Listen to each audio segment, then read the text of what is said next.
Hello, and good afternoon, everyone. Welcome to RWC's International Women's Day podcast. I am Fatin, your moderator today, and I'm joined today with my colleague, Ms. Ashley Yip, who will also be moderating alongside me. So today, we will be joined by 9 superwomen who inspire change, of which is our theme, Shaping the Future, Honoring the Women Who Inspire Change at IWD. So, International Women's Day, which is on the 8th of March, tomorrow, is a global day celebrating the social, economic, cultural, and political achievements of women. This day also marks a call to action for accelerating women's equality. International Women's Day has occurred for well over a century, with the first ever IWD gathering occurring in the year 1911. That was a very long time ago. So it was supported by over 1 million people back in 1911. So today, IWD belongs to all groups collectively everywhere. IWD is not a country, is not group or organization specific. So since 1911, IWD belongs to all those who care about women's equality. It celebrates women's achievement, it raises awareness about discrimination, and it takes action to forge gender parity.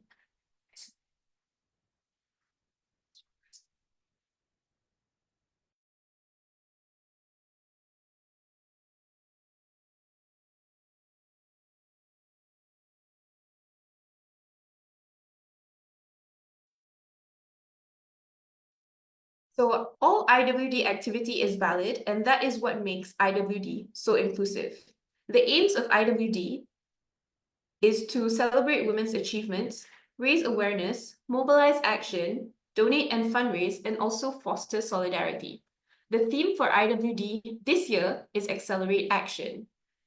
Based on research by the World Economic Forum, it will be the year 2158 before we reach gender parity, and that will take approximately 5 generations. So this year, the focus is on taking swift and decisive steps to achieve gender equality and equity.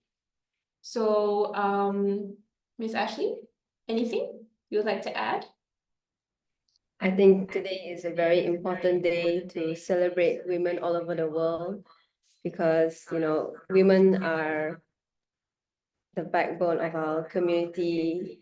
Women are mothers, CEOs, they can be anybody, sports icons. So we should really take today to appreciate everything that women do for us. Okay, so first of all, we will start with our first speaker, Miss Michelle Chai. So maybe Ashley can introduce her. Yep. So introducing Michelle Chai, she is a director of administration of the Badminton Association of Malaysia, where she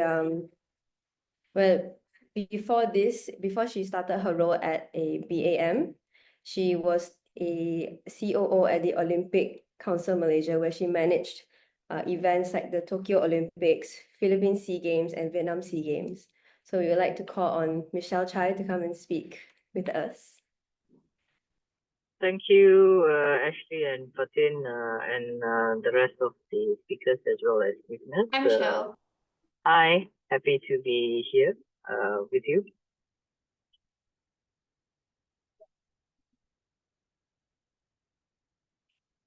Can you hear me all right?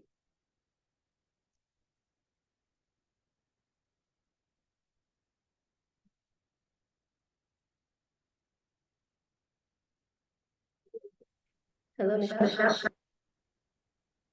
Can you hear me? Yeah.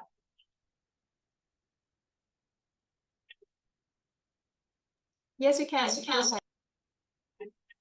Yeah, I mean, cool. Yeah, I mean, for me, I think, particularly in the field of sports, whether it's with the girls participating or with female who wants to get themselves involved in the administration level or at the board level, I think it's important for us to create safe spaces for girls and female to participate more, whether on the field or off the field. So with the Accelerate Action theme for IWG 2025, I think it's about all of us, whether if we are parents, coaches, administrators, leaders in sports education. It's about how all of us make a conscious. It's about how all of us make a conscious effort to create these safe spaces. Because if we wait for these safe spaces to happen organically, like you said earlier, probably it will be in the year 2100 something, right? So I think it's about us making that conscious effort. So if we are at the decision-making level, it's about us creating policies that would encourage female participants to, play on the field or to get them on the board or in the sports association.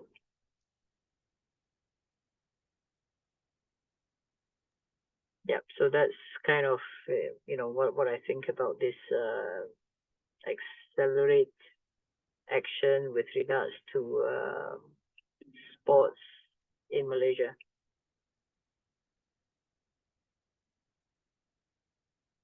Okay, so how do you think we can encourage young girls to be fearless in pursuing their goals?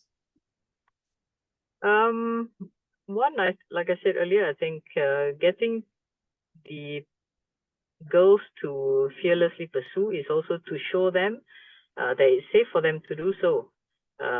So one is, if you're a coach, then, be mindful of your words, because as we know, girls, the way girls taking comments may be a little bit different than the boys. And then it's also about having role models. So if, I think today's panel, we will hear as well from Dato Shalin Zulkifli, who not only is very, very successful at the bowling alley, but I think she has also shown that, after her playing career, she is actually now director of the managing the athletes post-athlete career. So I think it's important for girls to see that there are already role models who make it. So of course you have Datuk Nicole David as well, who have done brilliantly, both on the squash court and now with a foundation post career. So I think with this kind of role model, as well as us creating safe spaces for the girls, hopefully it will send the message to the young girls that nothing is impossible. I like what you said. Nothing is impossible. Everything is possible. So, what is your vision for a truly equal future? Or maybe to change the word equity, because sometimes equality doesn't necessarily mean equity. Yeah, I mean, for me, it would be a world where women or girls can do what they want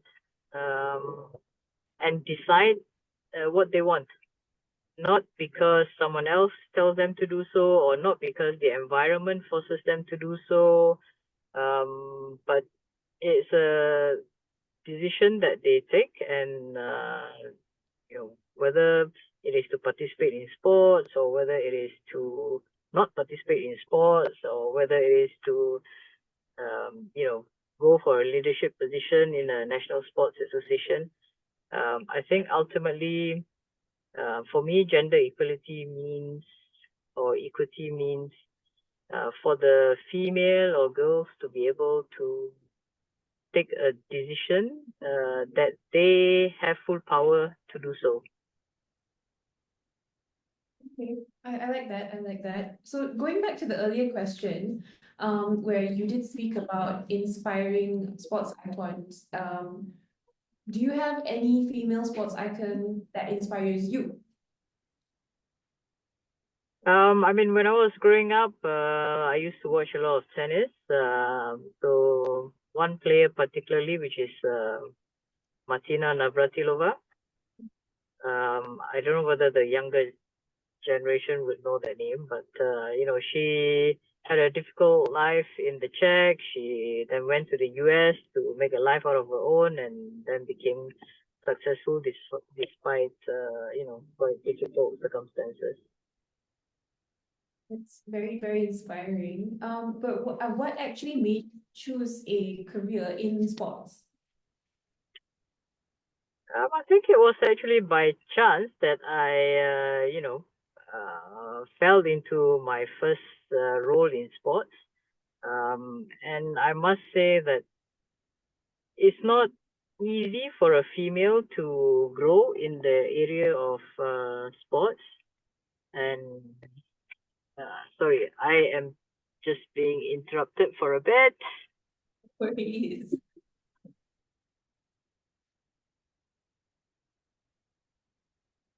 So that was very inspiring words from Michelle. We take a short pause while we wait for her to rejoin. Okay, she's back. Yeah, I think it's not because within the sports, particularly in the sports association, a lot of it is still quite male dominated. So I have been actually very lucky that my male bosses are extremely supportive. And so I think for the leaders of sports association, I would encourage that opportunities be given to female. I think that's also a misconception, because I remember one of my earlier male bosses, after giving a few of us ladies the opportunity, I think after 6 months or so, he made the remark, "Oh, I didn't know women can work."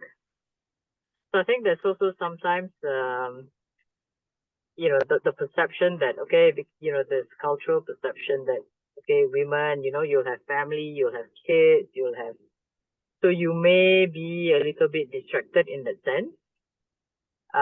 But I think to male leaders, I think give the women a chance. And also I think at the same time for us is to grab the opportunity when it presents itself. Because in sports, I think unfortunately, it is still true that women have to maybe prove themselves double more than the guy. So I think when the opportunity arises, then we need to grab it with both hands. Ashley, anything you want to ask? Yeah, I really, really agree with what you mentioned about how women can just do whatever. We are super women, And I also want to add on that point that, we as women, we make the table that we want to sit at, and we don't really have to wait for a man to open up that spot for us. We make it ourselves, and we can achieve it in any way. Nothing is impossible, like you mentioned.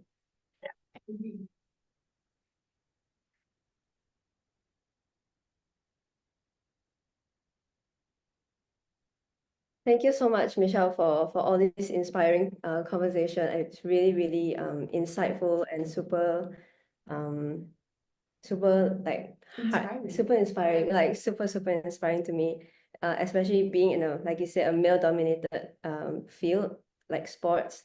You've come a very, very long way, and what you've done is super inspiring, and you've achieved a lot. So thank you so much for joining us today to speak on your experience in your field. So much. Thank you. Sorry, we hope you tune in until the end. But before you leave, before we end this part, can we take a group photo now? Yeah, sure. Yeah. Okay. So smile, yeah. 1, 2, 3.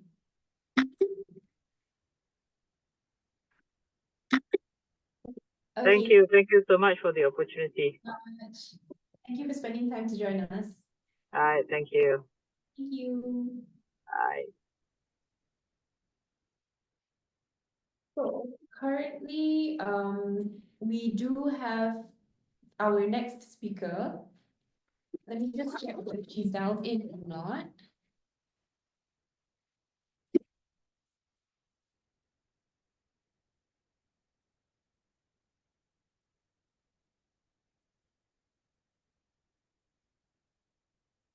Doesn't seem to be in the call at the minute. However, I do see Dato Shalin. Maybe we can have a conversation first. If you're ready. Yeah.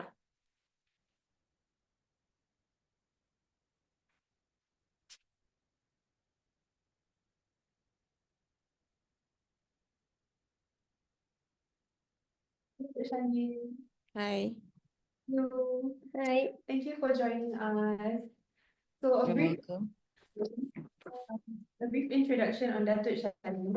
She is a legend.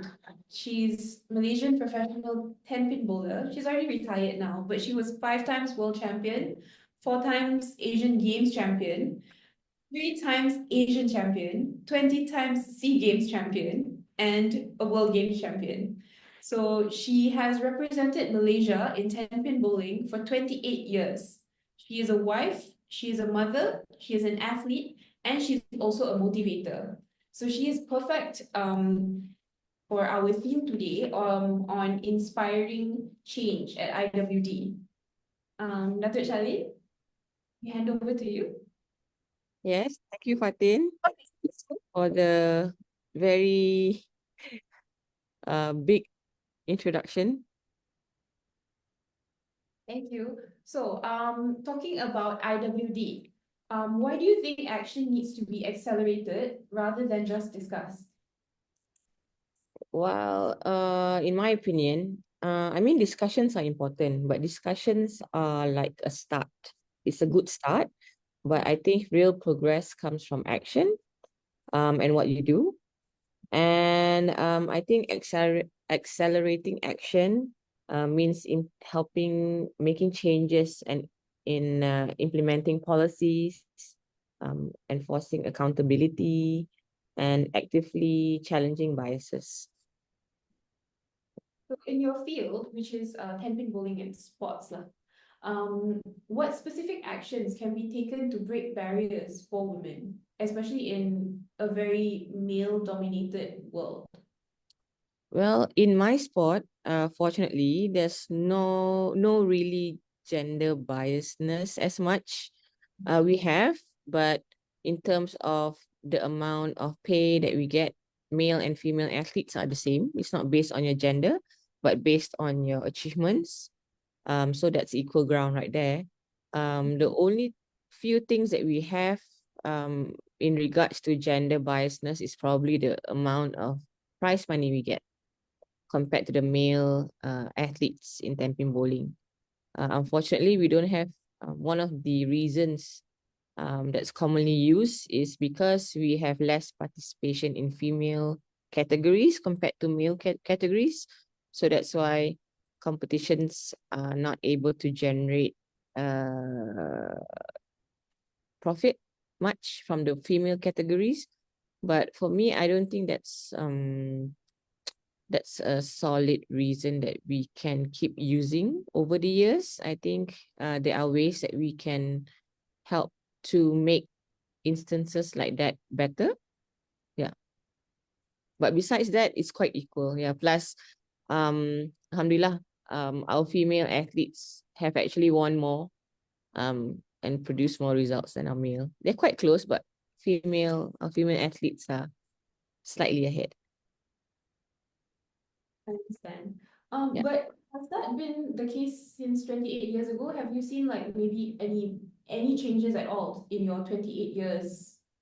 Oh, over 28, there's been a lot of changes. I mean, right now we are really almost, I think, equal to the men. But of course, when we started, we had like gender biasness, like, because, for example, when I started bowling, I was 13 and I was the youngest in the team.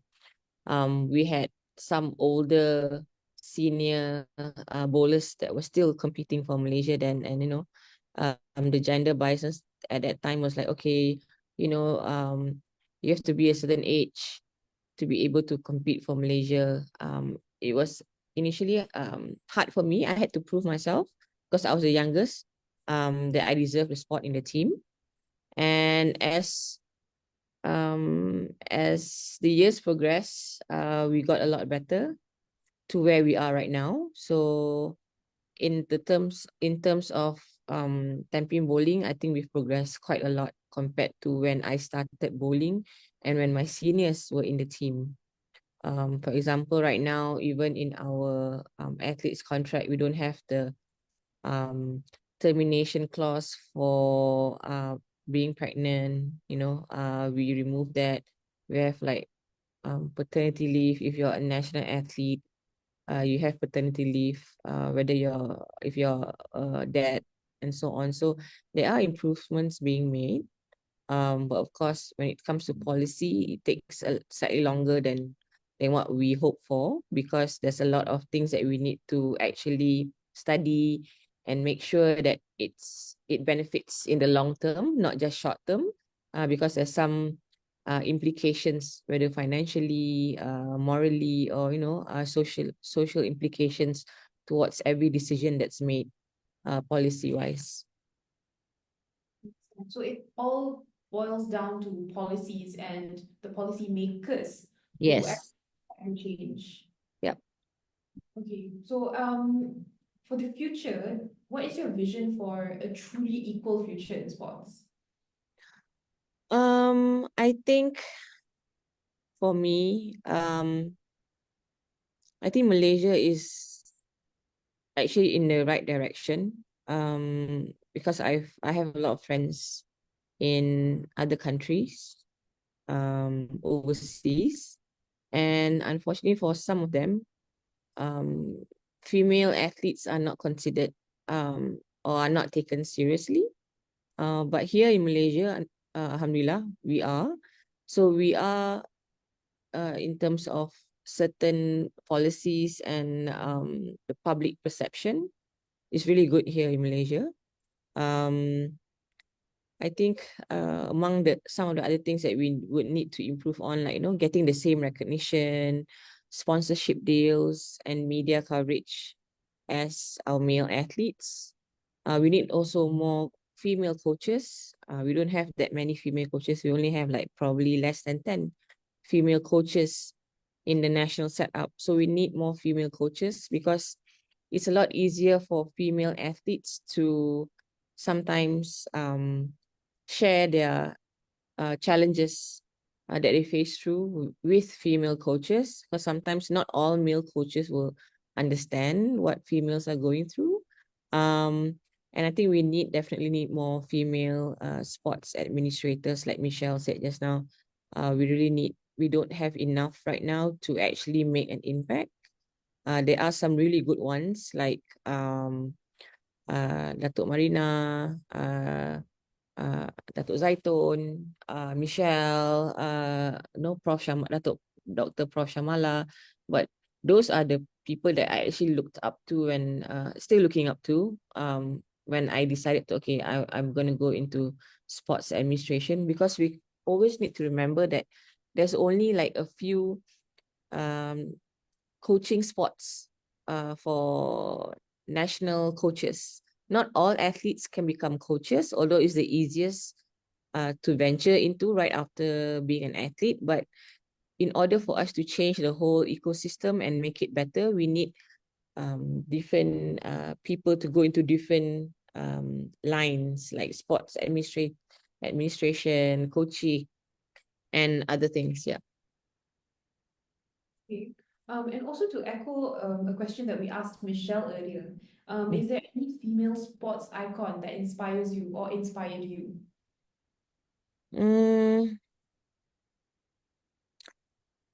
Because growing up, I was always a tomboy, so I didn't really like think of any female athletes. It was always like Michael Jordan and a few others. But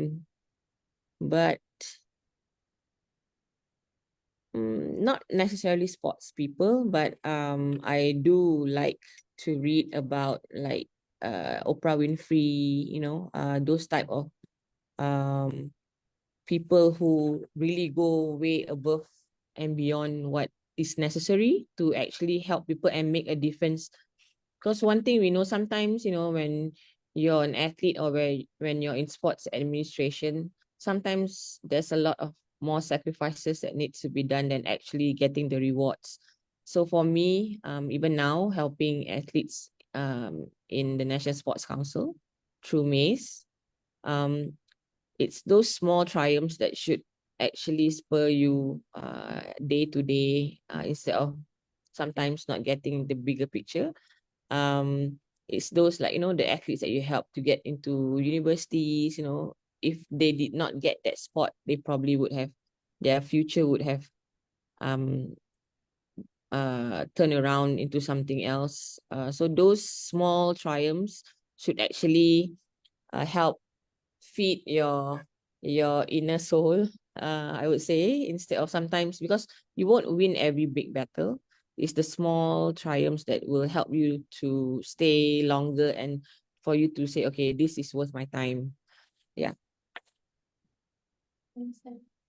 That's amazing. That's really inspiring. And to be inspired by Oprah Winfrey, she is, I feel, our generation's original motivator. Yes, yes, she is.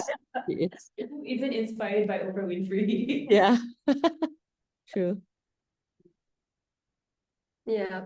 Thank you so much, Dr. Shalin, for your inspiring conversation. We are super thankful that you're here with us, Welcome, Ashley. somebody of your caliber. Okay. Thank You you. definitely inspire me. So thank you so much for taking the time to come and talk to us. It's You're a pleasure. welcome. Have a great day. I'll Yeah, be listening in. picture very quickly. Okay, 1, 2, 3. Okay. Okay. Okay, so moving from that, I see that Dr. Ghani is in the room right now. So I would like to quickly give a quick introduction to Dr. Ghani. She is a founder of a NGO called Justice for Wildlife Malaysia. And she has a PhD in centered around disease monitoring, surveillance technology, and application development, where in her experience she has used that to develop assist in developing small mammal, amphibian, and orchid species web databases. So hi, Doctor, how are you? Hi, I'm good. Thanks for having me. Oh, thank you so much for joining us. So let's just kick it off with a very brief question. What does the theme of the IWD mean to you? Like accelerate action, what does that mean to you in the fight of gender equality? All right. I think I like this year's theme of accelerating action, when it comes to women in Malaysia, because in the field that I work in, wildlife conservation, there is a very large disparity between male and female when it comes to, the efforts to conserving wildlife. So when it comes to the fields of environment, climate change, there needs to be an accelerated action, and that cannot happen without the involvement of women in Malaysia. So I think in simpler words, that's what it means to me. Right. Thank you so much for that. You were speaking about how in your field there's a major disparity between male and females. What are some of the major challenges that you face in that space as a woman, and how did you overcome them, or are you in the process of overcoming that? All right. So when I first started joining wildlife conservation after my PhD, this was back in 2017, I was predominantly working on the ground, meaning going to the forest, setting up camera traps, and then back at the office, doing some analysis. So when it comes to office work, I guess people see women as being able to do such things, right? But when it comes to physical work, there is still that discrimination. So sometimes when I'm assigned to a team to go patrolling in the forest, you can see like some of the boys, the patrollers, they would roll their eyes and be like, we have a woman in our team, so this person is going to slow us down, things like that. So it takes time for you to kind of like prove yourself, but I think the most important thing is to just persevere and to just really bulldoze your way and do it. And other than that, in being a woman in science itself, we get a lot of mansplaining from men sometimes, when Definitely. sometimes you would say, the exact same thing that your male colleagues would say, but they would prefer to listen to men more than women. So I feel like this is probably two of the major challenges that women in wildlife conservation are still facing. But I feel like we're getting ahead in terms of the space itself. Most of the leaders in wildlife conservation in Malaysia that I know, these are all women. So one of our partner organizations, Panthera, the country director is a woman. And we have amazing people who's doing amazing work in hornbill conservation and a lot of conservation in Sabah, in Sarawak as well. So despite the challenges, I think we are moving ahead, although slowly. Definitely, I agree with that. It definitely takes some time because it's so integrated, this male patriarchal system. So will take some time, but we're definitely getting there, like you said. So in the field of science and wildlife conservation, who is a woman that inspires you, and why do they inspire you to pursue this journey in wildlife conservation? Oh, okay. A woman in wildlife conservation that inspires Or me. just I a would woman in general? okay. If it's a woman in general, I would say it's probably my mom. So she single-handedly raised 4 kids on her own while also working at the same time. And being a career woman herself, she has supported me in pursuing my journey as a wildlife conservationist, although she was very reluctant to let me go, because of the nature of the work itself. But I think without her support, I wouldn't be where I am now. So I would say my mother would be the biggest support in my life. In terms of women in wildlife conservation, I could name one or two. Panthera's country director, Lam Wai. So she has been one of the pivotal figures in me pursuing a career in wildlife conservation. And also my colleagues, Dr. Ravinder Kaur, who's working with Gaia in hornbill conservation. These are the people that I learned from in order for me to chart my path in wildlife conservation in Malaysia. That's very, very heart touching. Very, very touching to hear that your mom is your inspiration, because I think most women, our mothers are our main role model, our point of inspiration. So that's really nice to hear from you. Yes, and this is a shout out to all mothers out there who inspire all their daughters, all their children. They're just amazing superwomen. Yeah, they do so much for us. We cannot even begin to comprehend what they can do for us. So on that, what advice would you give to younger girls today, especially for science, I guess? Okay. For me, my advice would be for younger girls would be to just pursue whatever you want. Sometimes we might face challenges 2 or 3 times harder than our male counterparts. So it might be difficult at first, but sometimes you just need that one leap of faith to just jump into it and really do it. And I feel like also younger girls these days, thankfully enough, they are aware, and they want to take up space in a lot of conversations, especially in science, in wildlife conservation itself. So I feel like if they continue doing that, then we can see more girls, more young women, being interested in science and technology, and hopefully they can also shape the field itself as much as our male counterparts. Yeah, thank you so much for that. That's super inspiring to hear. Anything you'd like to add, Fatin? Okay, I do have one question. What's one myth or stereotype about women that we need to basically dismantle or take away before we do move forward and accelerate action? Right. One myth about women. Okay. Yeah. A lot of people say women are bad bosses. They're emotional. They are they tend to put a lot of emotions into decision making, when in fact throughout the course of my career, at least in wildlife conservation, it's actually the men that are more emotional. So I guess gender is really not the indicator of someone being emotional or not. But that is one of the myths that I hope could be dispelled, is that women are bad leaders or bad bosses, because we tend to have this notion that um, when a male boss is more assertive and dominance, that is seen as a good leadership quality. But when a woman does it, or it is seen, they are termed bossy, they are termed not cooperative. So I feel like that's one of the myths that we could dispel. Put women and men on the same bar and evaluate them both similar in terms of their work and their capabilities, not so much of the emotions and yeah. Yeah, I absolutely agree with that. Totally agree with that. I think everyone has experienced that kind of discrimination, I would say, maybe, yeah. Or like heard that comment before. So yeah, it is what it is, but we have to change that.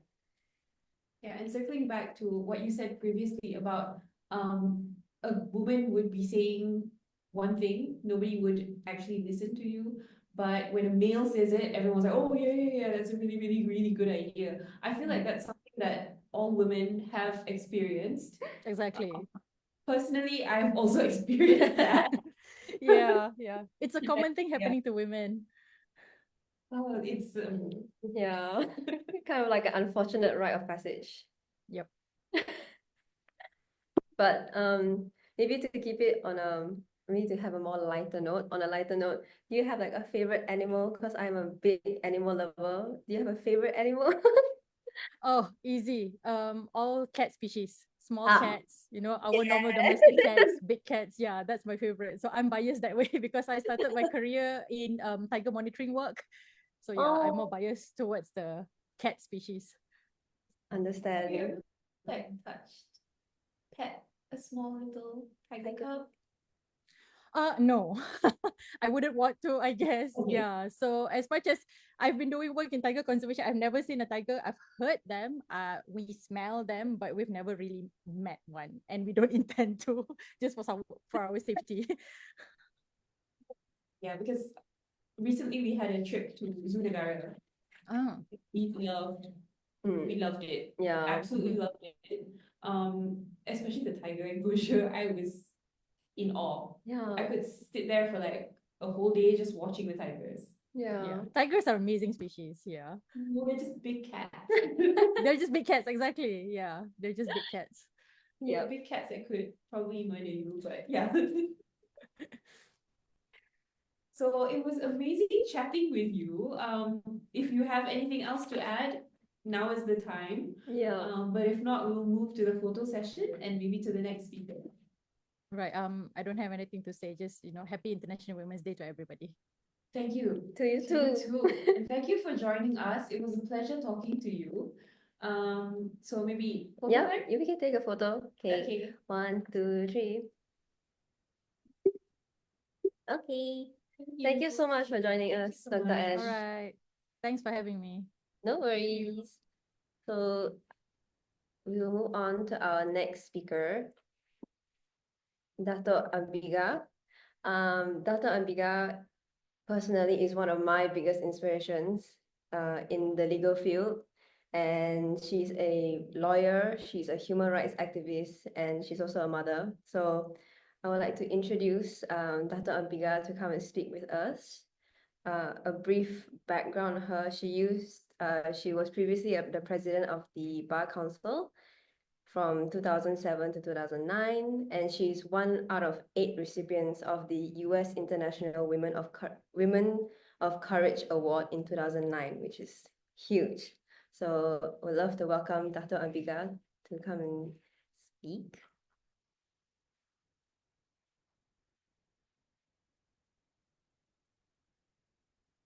Dato, are you ready to join us?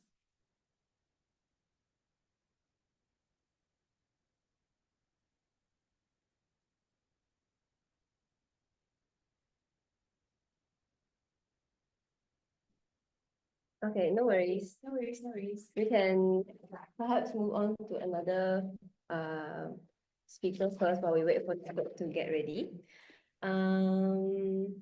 Excuse me. Oh, get my glasses. Oh, okay, she's here. Yeah. Okay. Hi, Dato. Hi. How are you? Welcome. Thank you. Organizing this. Happy International Women's Day. Hold on. So just to kickstart and kick off this conversation with you, what does the theme of IWD mean to you? Accelerate action. What does that mean to you in the fight of gender equality? Well, I mean, clearly the message is that we are so far behind on the issue of equality that we better get our skates on, okay? We better get going and be serious about the issue of equality. And so basically what it means is that it's getting urgent. This striving for equality is getting very urgent. And that we are running out of excuses. There are no more excuses. That's how I read the theme for International Women's Day. Yeah. That's very insightful to hear that. Considering that you are obviously in the legal field as well, and you are a human rights activist, what are some of the policies and initiatives you would like to see implemented to accelerate this, get things going with gender equality? Sure. Well, I'd like to talk about one policy initiative that was launched by Empower and JAG, the Joint Action Group for Women. It's called Project 30% campaign. And what that means is it's to push political parties to field at least 30% women candidates, 30% of the total as women candidates in the next elections. So this is one of the projects that have been launched. So 30% is like a magic figure. I know it came from the Beijing Declaration in 1995. So this whole idea of 30% of women in politics, in holding positions in political parties, as well as in government. That is something we haven't achieved yet, and I think that is one of the things that I would like to see, because I think when you empower women at the level of government, then you will start seeing changes everywhere else. So that is one of the things that I think we should have. At this point, the numbers are less than 15% in parliament, state assemblies, and so on. And they are not in major decision-making positions. You can see that for yourself. So I think really that's the battle that we have. So this is one project that I would like to support fully. And I hope political parties will take this on board and will, in the next elections, take women far more seriously than they're doing right now. Thank you for that. I too stand with that campaign as well. I would love to know more about this campaign. Yeah. Yes. Are there anything you would like to add on to that? I consider being someone in the legal profession as well.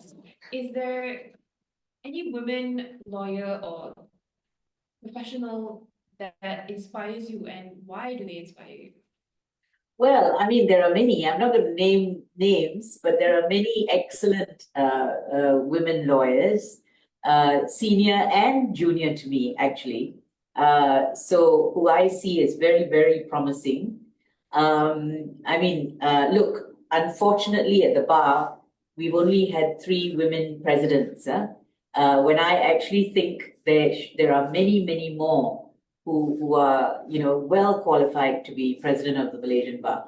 So that's I think without naming names, because there's so many in my view actually who come up to that come up to scratch where ability, integrity, competence is concerned.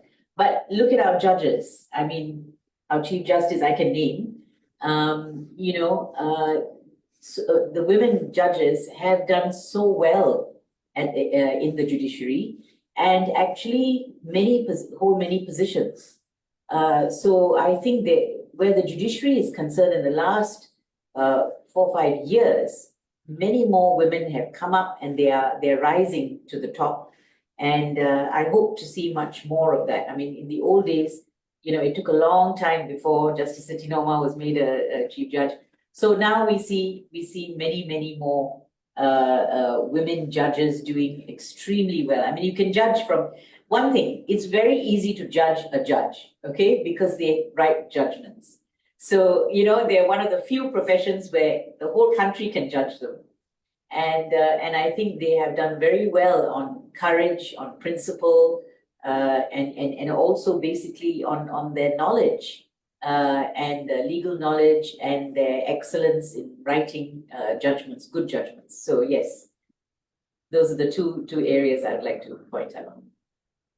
Thank you for that. Do you have any advice to young girls today, or maybe even Young lawyers, young female lawyers. Yes. Well, young female lawyers, I think what I would say is it is still a difficult world for women out there. We live in a patriarchal society, and so we still suffer some of the consequences of that. Of course, women lawyers is one thing. Women generally is another thing altogether. There are many issues where they are in a sense downtrodden as compared to the men. But I would like to add one thing, which is a myth, all right, that the biggest barrier to women's advancement is the glass ceiling, okay? And I'm reading this from a McKinsey report a couple of years ago, where that's the myth, that the biggest barrier is the glass ceiling, right at the top. In fact, in reality, as they found in their study, it is the broken rung that is the greatest obstacle women face on the path to senior leadership. What does that mean?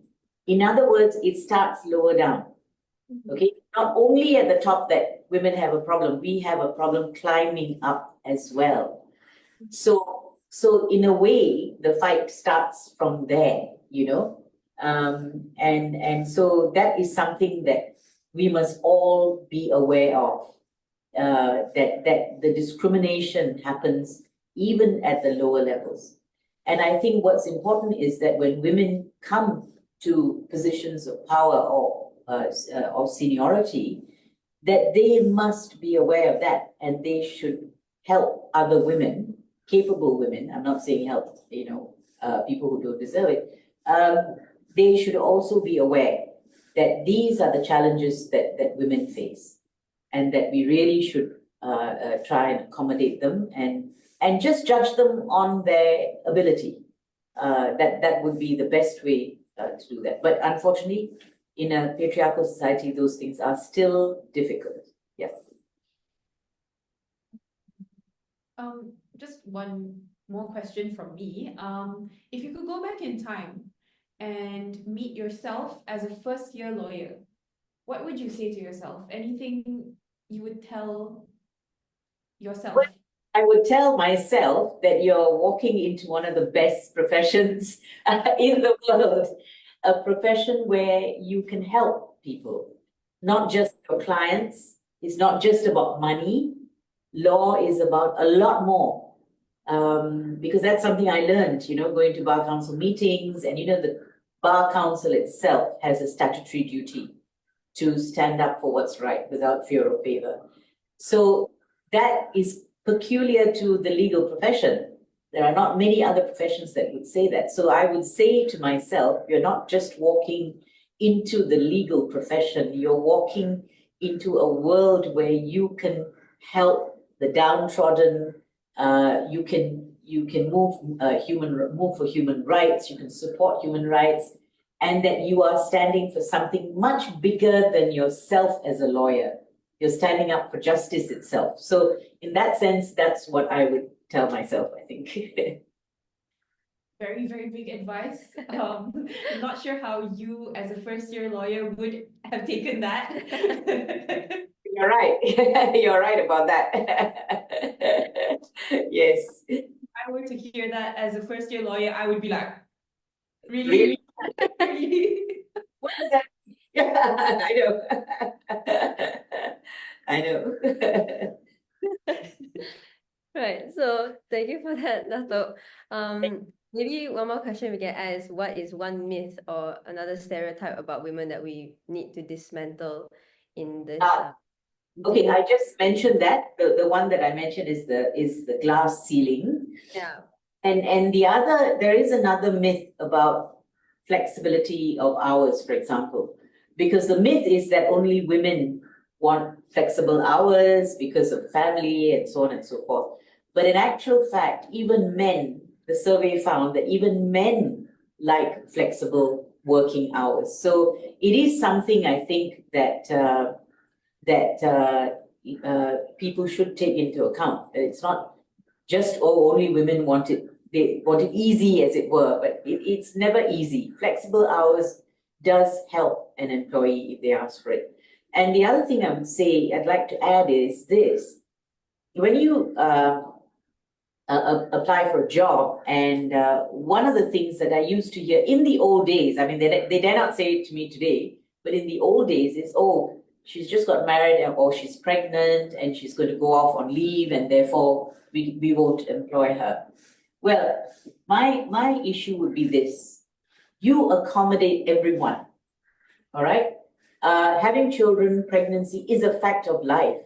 That is life itself, all right? But when you start accommodating everyone's problems and their issues and their need for family, etc., and children, and etc., when you accommodate that, it's not something unusual, isn't it, having children? You know what I mean? It's nothing out of the ordinary. Or even if you had someone who had a temporary disability, but you accommodate them as opposed to sack them or say, you know, you go on no pay leave or whatever, you accommodate that, you will have a more satisfied task force, working force. And I think that's what, so employers have to change their mindset. And this includes legal practice. In legal practice, employers must try and accommodate employees. And I think the more they do that, the more you will get a satisfied workforce. Yeah. No, definitely. I definitely agree with what you mentioned, how, you know, employers really need to know that. I mean, Yes, absolutely. And having children is just a part of life. It's just Fact of life. Exactly. Yeah, I've had male counterparts mentioned to me before that they rather not hire female lawyers because they'll get pregnant, then maternity leave, then they don't want to hire, which is just doesn't make sense. I heard this 40 years ago and onwards. You've just recently heard this. So that thought is still in their head. But it's a fact of life. You have to accept that and not see it as a disadvantage. But when you accommodate a woman who's pregnant or has children, etc., you get a far more productive person, you know, employee. So I think that is something, it's a mindset change. And as I say, being in a patriarchal society, that does take time. Yeah, unfortunately. Yes, unfortunately, you shouldn't. Yeah. How do you foresee us changing that mindset? Because you did mention it was happening 40 years ago. It's still happening today, 2025. Well, it's how you bring up your children, I think, and they can learn a lot at work. So if you have male colleagues, start educating them on things like this. That, you know, it has to be an education. It has to be something they see, because they are brought up with prejudices and biases and so on. So once you appeal to that and you say, you get a far better more satisfying outcome if you would just accommodate your employees. Thank you so much, Dato. That's super inspiring to me. It's very Thank you. insightful. Yeah. Thank you so much. Excellent. Thank you so much for doing this. Yeah, thank you. And all the very best and happy International Women's Day. Happy International Women's Day to you too. Thank you so much. Photo. Yeah. Okay. Okay. So, okay, 1, 2, 3. Oh, Okay. okay, okay, 1, 2, 3. Go ahead. Okay. Thank you so Thank you much, so much, Dato. Dato. Thank you so much. Nani.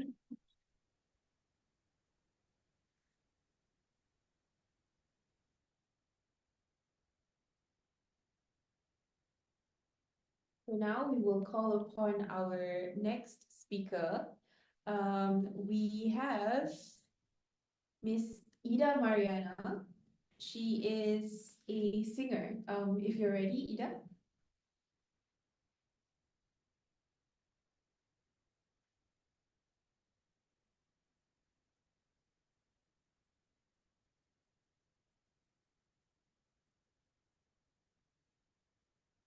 If not, we can move on to. Oh, hi, Ida. Hi, hello, sorry. I was not sure what buttons to press. Us as well. We were setting up since way before. I know, and I've been enjoying listening to everyone here, wondering myself why I'm here. You also inspire other women. So, Oh, thank you so much. before we start asking you questions, I'll do a brief introduction. Sure. So, Ida is a theatre actor and jazz singer. Her voice has been described as silvery silk, Really? warm sweetness, marshmallows in hot chocolate, fun and sophistication in one. Where did you get this from? We Googled you. Okay. There's actually more. But I decided to cut it short there. Okay. Okay. Us.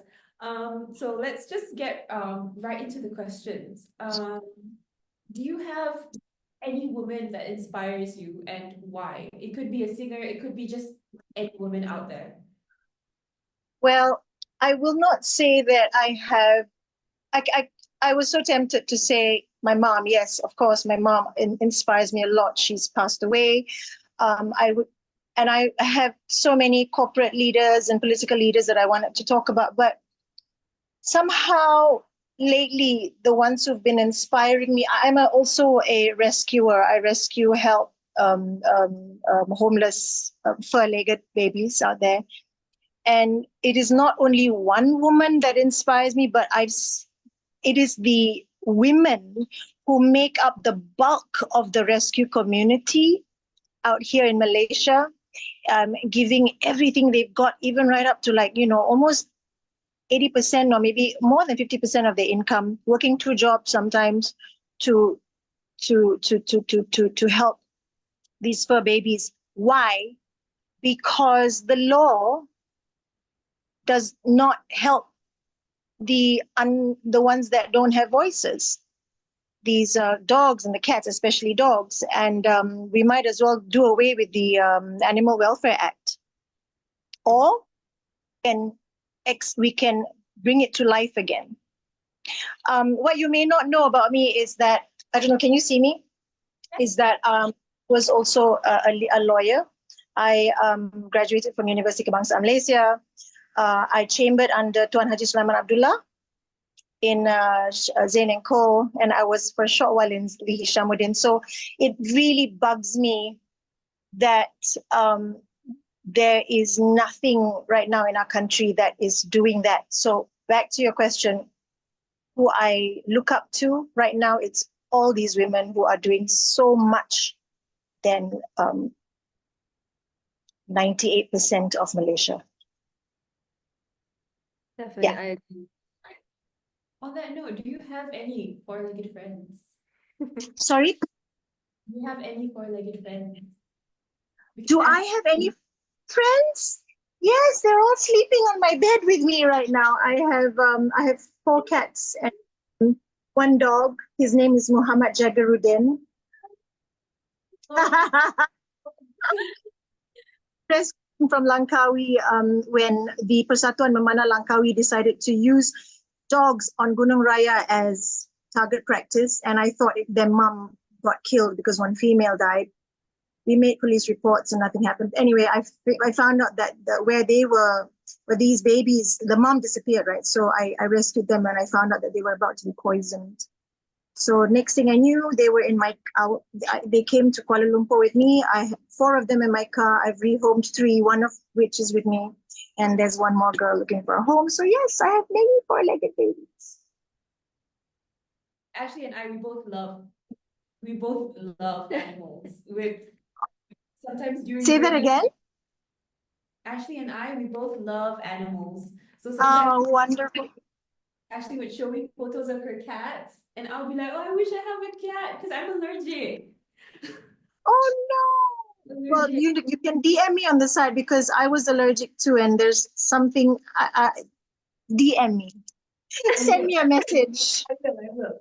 I've got asthma, the works, but there's some things that you can do, and you know, for you to open your house, your home to these, you know, street kids, I call them. Yeah, definitely. I think Especially now in the light of so much cruelty that's happening, you know, so much cruelty. And where is the law? Where are the courts? Thankfully, we have some lawyers who are working behind the scenes for them. And I really would urge you, young people, if you love animals, we need you.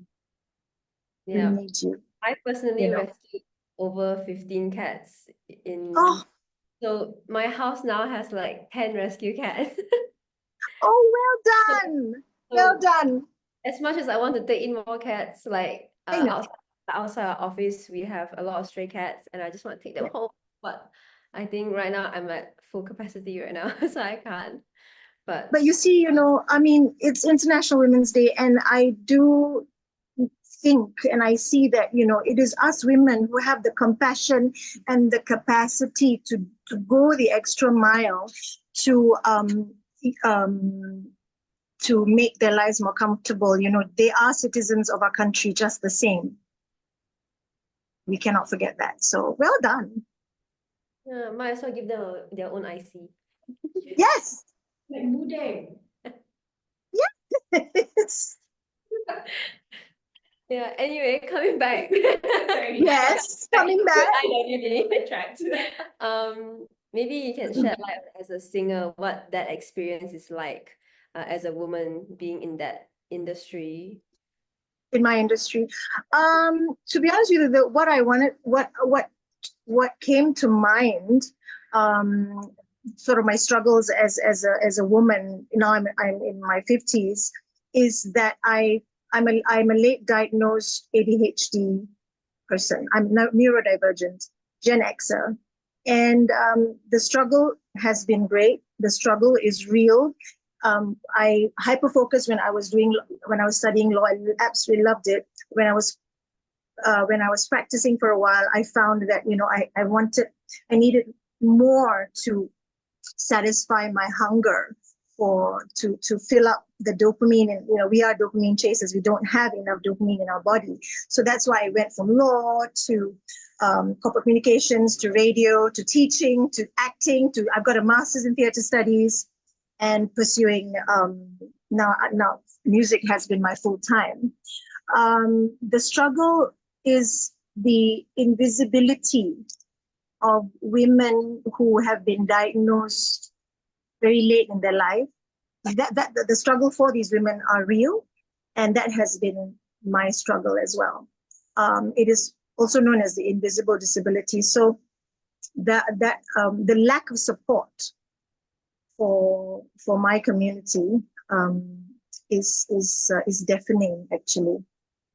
And we don't acknowledge it. It's so nice to be neurotypical. It is so wonderful to be neurotypical, but I am neurodivergent, and that also adds to how I perform on stage. You see me on stage, you see that I will I'm off the cuff a lot of the times. And yeah, so it's entertaining, but it is part of the ADHD thing. But living life as an ADHD person, diagnosed late in my life, has been a great struggle. I just came out of depression. I'm divorced. My daughter is living in New Zealand with a father, because, you know, he's more capable, has more capability to take care of her, and she's doing very well. Struggles would be that in terms of music, the female figure in the music industry, I think it's pretty, we don't have that much of a struggle. You know, women and men in the music industry are quite equal. But I also created a genre called Kabaya Jazz, right? If you've heard about Kabaya Jazz. And Kabaya Jazz is me basically just putting on a kabaya and singing songs from the archipelago, and these songs I jazz up. And the reason why I did that was to bring back the power of the womanly figure. I feel that our people and my people, we're very shy of our figures. But the kabaya was never made that way. So I wanted to use the kabaya to bring back that strength and grace, and not to be seen as something to be objectified. So in order to not be objectified, I use songs like lullabies and I jazz it up. And it's a button that's switched on at the back, you know, where you listen to old songs. And I feel that what they see on stage is no longer a sexy woman, but a powerful woman, their mother, their grandmothers, their children, their daughters. That was one of the reasons why I developed Kabaya Jazz. And I wanted to invite our people to dance again, right? However, Kabaya Jazz began in 2011. I continued doing Kabaya Jazz, but I don't think the Malaysians are ready for a woman to invite you yet, to invite you to get up and dance. The invitation falls a bit flat. And it took a man to do the job, Arwel and the Fasola. I absolutely adore him and love him. And he is doing what I wanted to do, to invite our people to dance again. I'm not talking about at clubs. I almost said disco. You did it. I almost did, but I didn't. So he managed to do what I wanted to do. And I, you know, kudos to him. I absolutely adore the guy. Ronggeng, it's called Pesta Ronggeng, yeah?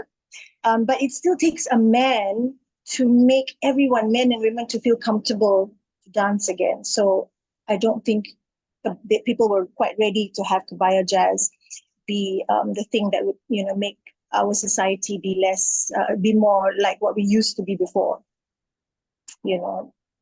So in that sense, yeah, we're not ready. They were not ready for a Malay woman, pakai kebaya, you know, everything, you know, in its place, you know, very, sorry?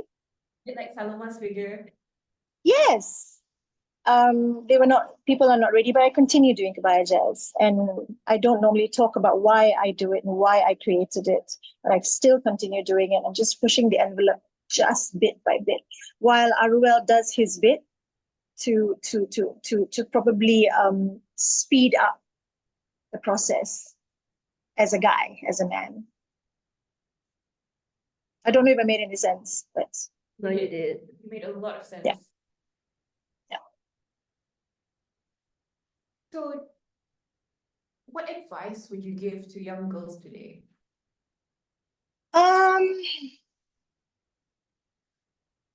I feel that I'm the last person to advise any young women out there. I'm still learning. I'm still struggling. I'm still wanting to create that ADHD support group for women 30 and above. But if I did have anything to say, it would be to embrace your authenticity. We do not have to apologize for who you are and to be true to who you are. And the other thing that I would love to tell the young ones out there is that this is not the time going forward in 2025, and beyond, for egos anymore. It is time to band together as women and raise each other up, because we are only as strong as our weakest link. Sometimes we get women who betray us, right? So it is time to band together and rise together, which is, where we can rise much faster that way. And if there's anything I would want to say, it might be that. I actually got goosebumps. Yeah, be a girl's girl, and the girls will progress. Say that again. A girl's girl, and we can progress.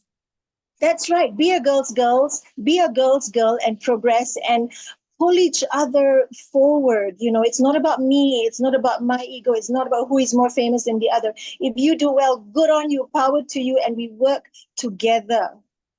It's not the time anymore. It's 2025. Your victory is my victory, honey. I love that. I really love that. I think that speaks to who I am and what I try to cultivate in my own life as well. Oh, nice. Nice. All women, I guess. Yeah. Yes. Yes. So I asked this question to previous speakers. Who is a woman that inspires you and why? Oh wait, I think I asked you already. Yes, you did. Yes, you did. Yes, you did. But right now, if I were to have to pick someone in that same category, the rescuers out there, it would be a lady named Nicole Ann Thomas. You can look her up on Instagram. She's a fiery lady. She's an actor. She's a director. But she also lives her entire life for the for citizens on the streets. And she literally works sometimes 2 jobs to give everything to them. She lives in a 1-bedroom. Her car is full of cat food, food for anything and anyone. She wakes up at 5 o'clock in the morning to feed a dog. His name is Toto, and I'm planning and devising a way on how to get him out of his misery, because he's chained up 24/7 by a family. They do not let him chains, and she wakes up at 5 o'clock in the morning to feed him because she does not want to face the family. So everything, her life is filled with saving, helping, saving, helping, saving. That to me is someone I truly admire, and she's not the only one. Yeah, she's one of many. You also know Shima Aris, right? But one of the truly unsung heroes are people like Nicole. So, yeah. I agree. Someone like you as well, actually, right now. Just come again? Like now, you are one of the people that inspire me. Oh, It's my no! first time meeting. Don't make me... Yes, it's our first time, isn't it? Yes. Oh, don't make me cry, honey. Like, I was thinking to myself, what am I going to say? What do I have to give? But I guess I'm someone who lives with a lot of heart. Again, this is very neurodivergent. We feel a lot, so at least I studied ADHD enough for me to, I have a PhD in ADHD. That's what I say. And I know what my strengths are and what my, weaknesses are. And I think what you're feeling is, I just live with my heart on my sleeve. that's so sweet. Yeah. Yeah. I think I'm definitely the same way. I wear my heart on my sleeve, and if I see a cat or a dog outside, I'll cry. If I there's would say nobody saving that, I'm like, I would really call for young lawyers like you to put aside your time for cases that we need to bring to court. We must look up and read up the Animal Welfare Act. It is there. yes. 100,000 ringgit maximum fine and 3 years jail maximum. Have we ever seen anyone No. being... We've not heard of it. You might as well burn the act, but So I would say if you feel the same way, put aside some of your time for that. There's lawyers. We need lawyers. I haven't practiced in a long time, but I would definitely, hopefully I've planted some seeds. No, in definitely. you. I think even prior to this conversation, I've had thoughts and conversations about bringing more light to amending the Animal Welfare Act, because I read through it Yeah, with what happened with Kopi the dog. copy. That really, really struck me, and I really, really wanted to do something, especially with the act. The act is not enough. Nobody's enforcing No. it. Nobody's doing anything. So I would like to say this really loudly, and I hope this echoes through the universe. What is our Department of Veterinary Services doing? yes, Where are you? Why are people like Nicole spending every last penny in her pocket? And she's not the only one, doing what they do. So yeah, you're right. Please, by all means, be the catalyst and look at the Animal Welfare Act. Recently there was a guy who killed a puppy, a 2-month-old puppy, just for walking into his house, and it was filmed. Is he charged? No. yeah. So call me. We got a lot to talk about. Definitely after this. Yes, please. You have my number. I have one of your numbers, I'm sure. Yeah. Okay, so I guess do you have anything else to add? In terms of Oh no. yeah. Not that I can think of. That's the hardest question you should ask an ADHD person, because they suddenly go blank. Do you have anything else to add? No? Well, thank you so much, Ida, for that. Yeah, you really, It was really. lovely chatting with you girls, really. It was. I didn't expect to receive so much from you guys. Oh, thank you so much. Thank you. But just to add, Okay. before we move on to photos, I'm reading comments. Richard Wee, he mentioned our close friend Dee is one of the leading lawyers on this at the bar, in relation to animal protection and welfare activism. So there's a step in that direction. Maybe Okay. a bit more involved in this portion of it. Yeah. Okay, that's really, really good to know. I mean, I'm also tempted to, I guess the legal brain started clicking when, all this is happening, and I started seeing a lot of things. So this is so good to know. And thank you. What's his name again? So Richard Wee. Yes. Okay, thank you for that. And thank you for all the lawyers who actually are open to this, to looking at, I call them our first citizens. They are our first citizens. We are only as, what is that? There was someone who said the mark of a good society is how they treat their animals. I need to look up it. Sorry, it's a quote. I will look it up. Please look it up. And it is true. How are we going to advance as a society if we treat the animals, I don't even like calling them animals, our first citizens, the way we do. So anyway, but thank you for that. And please keep up the good work, especially if there are lawyers who are putting time and effort into this. Thank you. Thank you so much, Ida. Okay, so now it's Okay. Thank you. Okay, if you're ready, 1, 2, Yeah. 3. Okay. Thank you so much, Ida. It was good to chat with you. You too. Take care. Happy Women's Day. Happy International Women's Day to you too. Yes, you too. All right. Bye.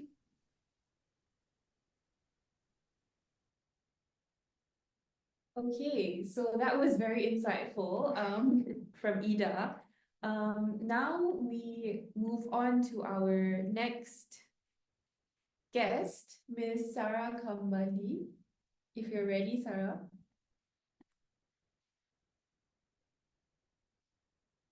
Hello. Sarah, you're muted. Yeah, hi. Hi. How you been? How you guys? Happy International Women's Day. National Women's Day. We're good. How are you? Alhamdulillah, I'm doing good. Puasa, day 6. Still strong? Good. Doing a podcast during Puasa. Yeah. Easy. So, just to give a brief introduction on Sarah, Mm. Sarah is a partner at Farah, Farhana and Company. And before that, she has been a very strong member in the Malaysian bar. She served in the conveyancing committee. She's also very active in the Selangor bar, and she's a superwoman. And also, she's my friend. So hi, Sarah. Let's Hi. move on to the questions. Have you faced any challenges as a woman, and how did you overcome those challenges? Challenges of being a woman. Predominantly, I've been very blessed. More of my male counterparts in the legal profession has been very helpful.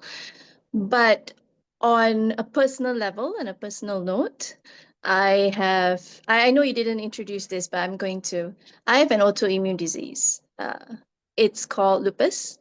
And it's not an easy thing to explain or find a balance in. And when you look at me, I look good, right? I don't look like someone who's sick or not able to get out of bed, but there are days when it's really hard and tough. But because you are in this industry where not only am I a woman, I must be healthy. I must be able to carry myself and be able to balance. And plus, I think I remember Ghani talking about being emotional. So I have all that into me. So my struggle is actually finding the balance of all this. And I'm still going through this struggle. I'm just learning bit by bit, even though I'm not ashamed to say I'm 43. Even though I'm that old, I am still learning. I think as you grow older, and if you are aware, you take on your healing part journey and you meet wonderful peers and mentors and some people who are like you, Fatin, like you, Ashley. In fact, like Richard Wee, even Ida, and a lot more other people. It's really gives me the strength to continue and have the balance and learn to face my challenges. So that's my challenge. My challenge is the fact that being a woman with an autoimmune disease that can also be construed as an emotional thing because sometimes when you eat certain meds you become a little bit emotional. It's an add-on. Everything's an add-on. So on my end, that's my struggle of trying to be able to balance everything. So yeah, that's my challenge lah as a woman. We didn't expect you to go into that, but thank you so much for sharing. And I understand those days where you look fine, you sound fine, but it's you don't have the energy to even get up from bed. I understand that, and it's inspiring how women have to just, Do it. yeah, for Just lack do of it. Yeah, better, definitely. just roll out of bed, put on a nice outfit, and Put on then makeup, go to work, be nice to Look everybody, good. smile at all the men, and be like, yes, we'll do this, we'll do that. But inside, you're like, no. Yeah, and on top of that, sometimes we get taught like we are being mansplained, that term we as though we do not know what we're saying. It takes a while, but as you go along, as you grow, and with experience, and as you come with experience, people tend to look at you differently. But for the younger ones, you just have to fall through. Find a good peer. I would say find good peers and mentor, good support. I cannot say how much I'm very grateful that I met Richard Wee This is not a like advertisement for his firm or him, you know, but I've always done this every year when I did my whole call to the bar speech on my Facebook or Instagram, like, oh, another year called to the bar, you know, like now I think this year will be 18th year or 19th, I can't remember, but yeah, you know how long that has been, or it's crazy, you know. And the fact that I had a good mentor, he was really what I needed at that point of time, and up till now. That's why I say get yourself a good mentor. So your challenges and someone who understands. Sometimes everything comes to personal as well. That's why I had to put in whatever I have, because if Ida can do it with the ADHD, man, I'm opening the channels for mine as well. Absolutely. I think you definitely inspire anybody. You're just being candid and talking about your story and what you're struggling with at the minute will inspire so many people who might be going through the same thing and people don't know about, and I think they'll be very, very grateful for what you have mentioned. I agree. The best thing is actually to be kind lah. I'm sorry, just to put that in, you know, we just have to be kind. We don't know what people are struggling with. That's my message lah. Yeah. Yeah, actually, today, two things that you mentioned really remind me of Selena Gomez. One about the lupus, and second, just be kind. I was just listening to her song, Kill Them with Kindness. So It's funny, right? It's funny. Actually, to be honest, she was also one of my inspiration, because when she had lupus, it was almost she had lupus after me, but in terms of our kidney involvements of lupus, we almost had the same time. She's about a year or two after me, but she's still, you know, it's a struggle. I could see it. So it's an inspirational thing to be seeing her still perform, still find that balance. It's very hard. This is not a disease where you can find it online or social media that is like, oh, it's A, B, C, or there's a stage or a level for it. No, or what organ. SLE is like everything, way. It can be your brain, it could be your lungs, it could be your kidneys, it could be your heart, it could be anything, your skin, your bones, your nerves. So where it attacks or how it attacks, you have no idea. So this is actually, for me, I will explain, it's like a ticking time bomb. So your body just decide to erupt at any whichever organ it want to. So yeah. So like I said, Selena Gomez is my inspiration for what's it worth, as I was growing up with SLE, because I think if she can do it, you know, in the spotlight, of course she had her ups and downs. That's balance lah. So you learn from whoever inspires you. and she still looks amazing. Yeah. Of course, people will say that's what money gets you and whatnot. But if you don't take care of yourself, you're already having SLE, you know. So if you don't want to take care of yourself, then who else is going to take care of yourself? Absolutely. That's true. So that actually means I don't need to ask you who inspires you, because I guess it is Selena Gomez, unless there's someone else. Well, there's a lot of people. The women who are able to gain control and power over what they love to do. Like, for example, right now, I'm inspired by Datin Anita, who is the MIASA, the Mental Institute of Awareness for Mental Disabilities, kan? So MIASA. I find that she had really done very well for herself. It's not easy to come out and then come out, try to organize something so huge year after year after year. And she's doing an International Women's Day on the 10th of March coming. I'm going to be one of the volunteers. That's how much her inspiration has really pushed me for it. So it's at the Curve Royal Bintang. So if you are able to come, just come. It's 10 a.m. to 1.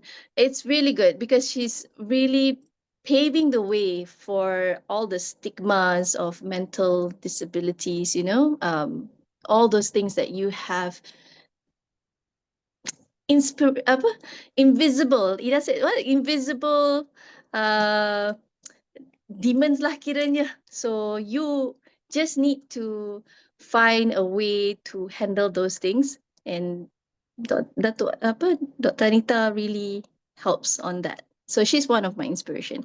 Dr. Anita and any other woman that goes through life with the struggles. Ida is my inspiration. Everyone in this forum is my inspiration. You know, you both are my inspiration as well. You know, for your own struggles. So own that. Everyone has their own chapter. You know. Yeah, invisible disability. Thank you, Ida. Yes, that's what it's called, invisible disability. So everyone, to me, who is able to go through life with whatever that life hits them and carries on, you drop, you sit in the mud, in the puddle of mud, you find a few people who wants to sit with you, get up, struggle to get up, it's fine. Just do it. As long selagi Melayu sikit lah selagi ada nafas di badan, kita teruskan. Yes. Translate, as long as you can breathe, we proceed. Yes. Not very good translation, but in essence. Okay, what advice would you give to young girls today, or even a younger Sarah? Oh, actually, to be honest, I turned 43 recently. So when I did that, a friend of mine, a very good friend of mine, she asked me to give a voice note to my younger self, like telling me what happened, you know, like you've made your accomplishments. So what I would tell my younger Sarah is that things will get terrible. You know, you have to face some challenges, whether it's family, whether it's work, whether it's finances, whether it's knowledge, whether it's like friends, you know, connections. You have so many challenges ahead of you. But you know what? You persevere. You just do what your heart's content. You know that you can do this. And most of all, remember, and I'm sorry to put this on here, remember that God is always with you. So whoever your deity is, whoever your God is, your God's there. They are always, He is always there to carry you. So don't worry. Anxiety comes and goes, but don't worry, you can make it, inshallah. Sarah. I think I just want to add my own little thing. I've known Sarah for a very, very, very, very long time, and I just want to tell you that you inspire me every day. Every time I hear about you, how well you're doing, you inspire me, and Thank you. I'm very grateful that you're here to have a conversation with us on International Women's Day. Thank you very much. Thank you for the invite. I am very blessed to have you guys as the host, and thank you for having me in this chapter, in this channel. Thank you. And I do have to say thank you to actually Richard Wee, because if it wasn't for him, I wouldn't know you. True. Is there anything else that you would like to add? I would like to say, as a woman, enjoy your International Women's Day. I think it's coming over the weekend and up to Monday or so, you know. Celebrate it. You're a woman, you know. We've come a long way, whichever career, whichever form you are doing, you know. Celebrate yourself. Just go out there, find something to do. Go for some jazz, go for some knowledge, do anything you can do. Yeah? So celebrate that. Or Happy even International Women's Day. Happy International Women's Day, or even take a nap that makes you happy. Yeah. Okay, thank you, Sarah. So we'll proceed to take photos. And after this, we'll actually be taking a short intermission break. And then we will resume at 4. Am I correct? 3:45. 3:45. Yeah. 3:45. Right, at 3:45. So Okay. thank you, Sarah. Okay. All right, thank you so much. Thank you. Wait, hold on. Okay, 1, 2, 3. Okay, thank Thank you. you. All right, thank you. Bye. Bye. Okay, so hi everyone. We will be taking a short intermission. We will be back at 3:45. Please stay tuned. This is like old school TV where we have commercials in between. But there's no commercial, we're not promoting anything. We can promote Retrieve Chambers. So Okay, so we will be back. Just hang in there.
No,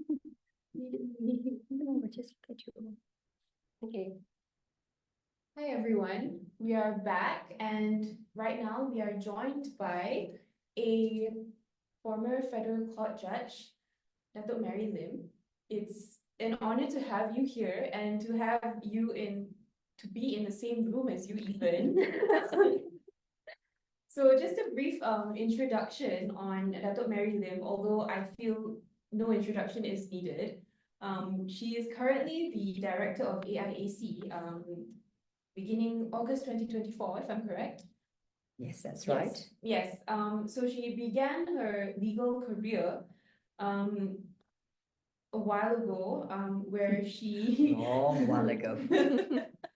a while ago, where she has been a judicial commissioner, she's been a high court judge, court of appeal judge, and eventually a federal court judge. So on top of that, she's also a mother.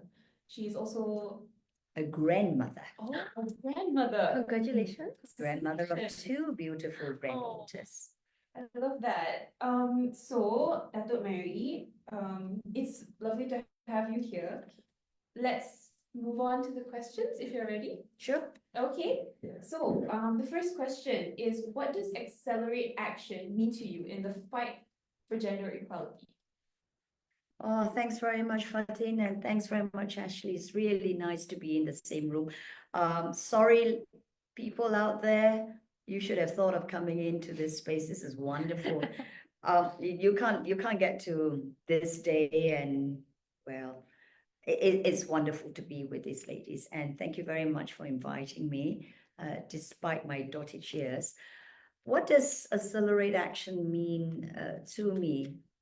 It's frightening because the fact that you have to accelerate indicates that we haven't done it right. There's a lot more that I have to do before I depart, and a lot of us have to do. So that is to me a frightening thought, that it's not about just hastening, taking steps, but you've got to accelerate it. We are 5 generations behind, I believe. And I was commenting earlier on, even my bones and ashes would have been gone, and still we haven't got the house in order.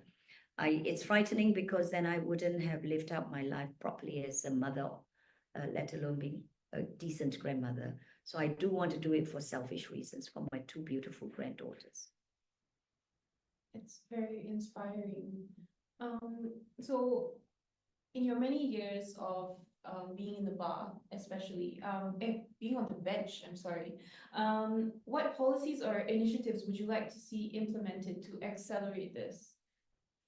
Well, my career, in a sense, you can put them in 3 blocks. First, the public service before the judiciary, and now in the ADR world. I think I can see necessaries that have to be put in place regardless which compartment one wants to look at. A public service is so has already broken the ceilings many times over. It's substantially housed by women. But I think we've only had 1 female attorney general. We're 68 years old. We're still struggling to find a second attorney general. You've got a whole house of very, very capable solicitors general who I believe for a time were both women, and a lot of them frequently were women, but for some reason have never been recognized and being given the chair of being the Attorney General. I like to see that happening. The Attorney General being a woman. There are many heads of department and many solicitors general. It's not enough. As far as the judiciary is concerned, when the Right Honorable Chief Justice 𝐒𝐡𝐚𝐩𝐢𝐧𝐠 retires in July, even if you have an extension into early next year, she will retire. Is there a female Chief Justice in the offing? I don't think I see one. Is it because there are no women judges competent? Not in the least. The women judges are helming panels. They chair the panels, they lead, they guide the juniors.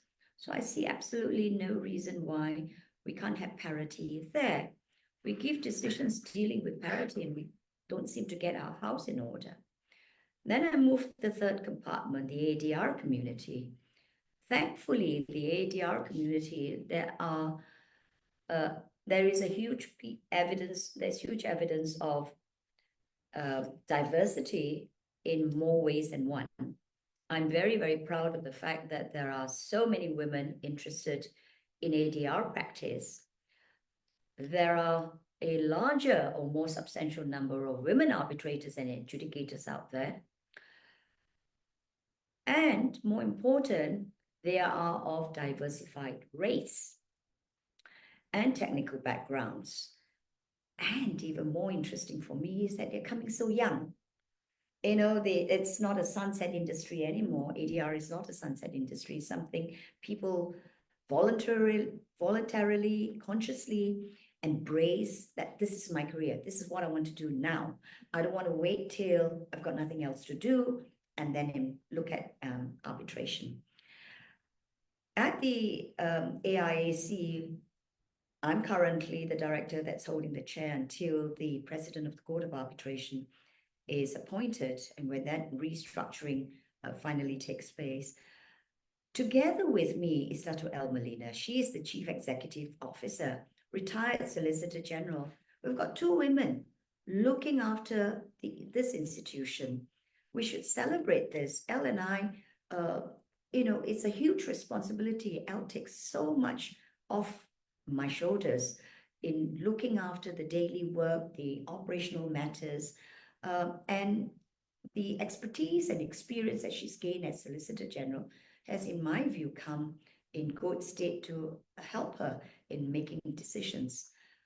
And the AIAC, the first director was the late Tan Sri P.G. Lim.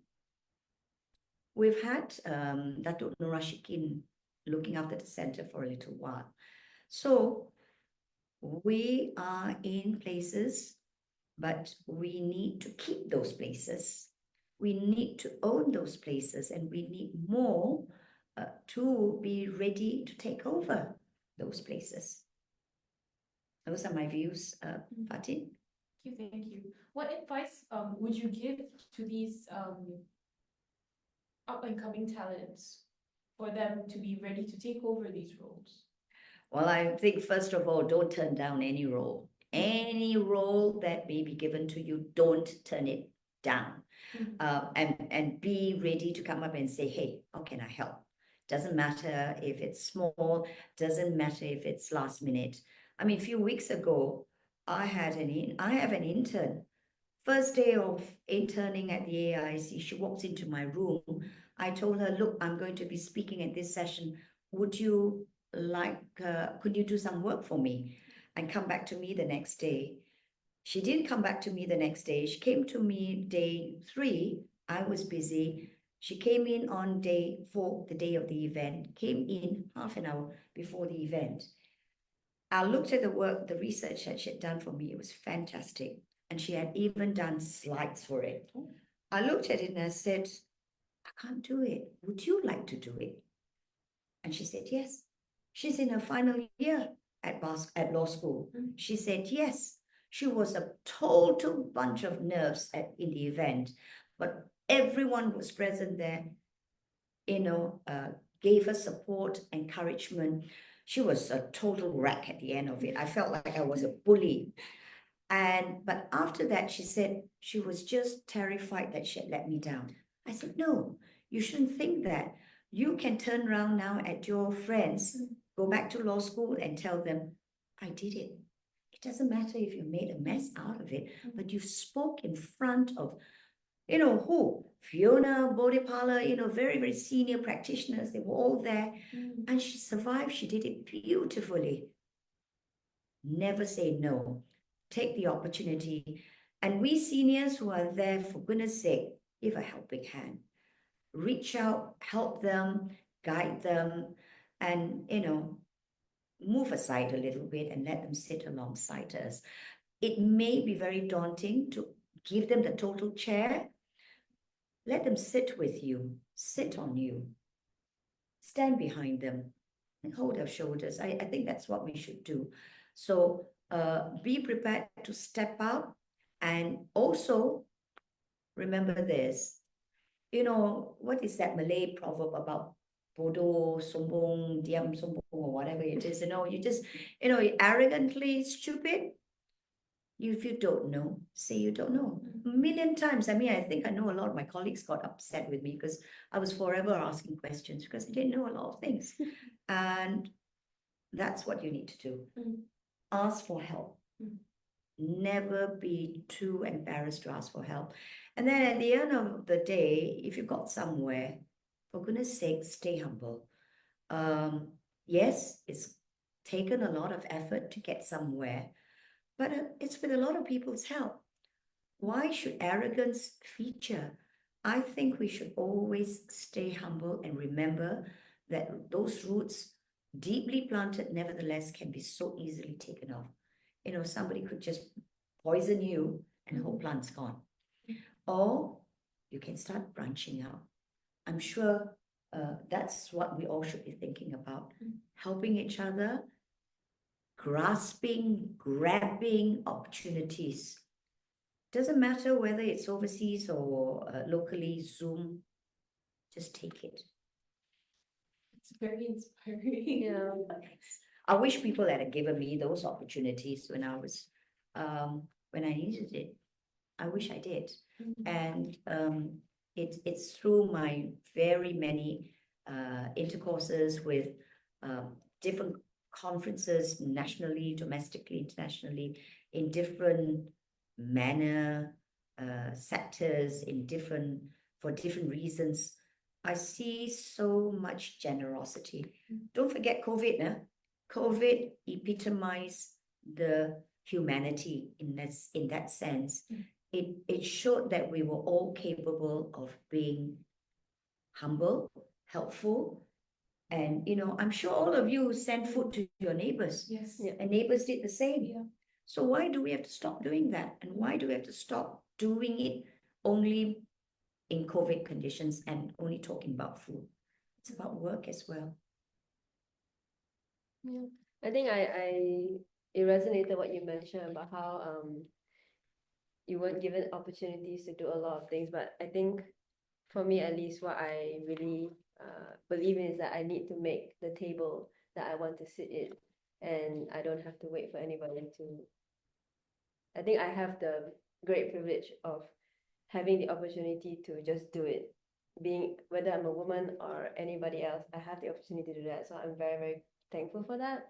But I know others might not have that. And I really believe that as women, we really need to just take the opportunity and make the space at the table that you want to be at.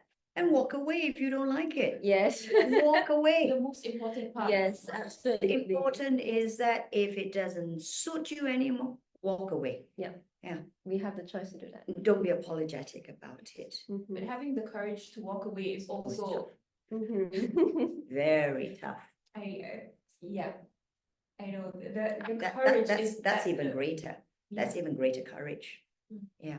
Because sometimes it comes with a lot of stigma.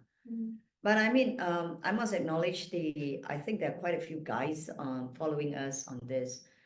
Thank you so much.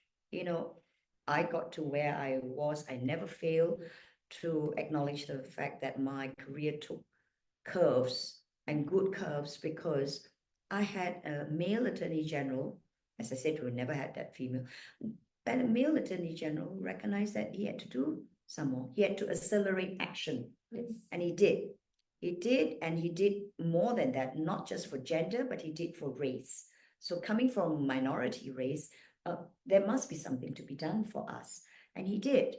And I'm ever, ever grateful for that. So I recognize, I acknowledge that, and I'm thankful as much as I am thankful for the support I have from my husband, from my family. You must always remember that. Yeah. It's a privilege. It is. Yes. It is. It's a great privilege. Yes. So moving on to the next question. what specific actions can be taken to break barriers for women, or even to break the stereotypes? I think in this respect, almost all institutions have already some plan, is executing them. Stop deferring it. I think in the judiciary, I recall this conversation with my senior colleagues many, many years ago. I was still on the High Court bench, and the judges in the federal court were having lunch, and the conversation went along these lines. Hey, in a few more years, it's going to be all of you women out there. Scary. And I was like, what's so scary about that? But was it something done consciously, or was it just a matter of evolution? I think that's really the important question. I think it should not be, when you're talking about taking action, you must plan it. You can't just because, oh, I've got a whole room of women, now I've got to do something. You must make the decision to say, I have an obligation for the generations to come. And for so long as God allows us to have men and women, then you need to ask, are we going to keep women only in this role, men only in this role? The answer is that that's already no conversation. So because that's already on the cards, therefore, there must be plans to go out and recruit. Are you saying there are less smart women out there in law, or they're less willing to become judges? I don't think so. But we're not consciously recruiting. We're not consciously saying, hey, I need to plan to have finally a second, third, fourth, fifth, and many more chief justices who are women. Plan it. Why should it be, oh, they're all in a room, so now, okay lah, dah sampai the time. That's how I feel. There must be a conscious, deliberate plan to equalize the odds when you have competency unparalleled from both genders out there.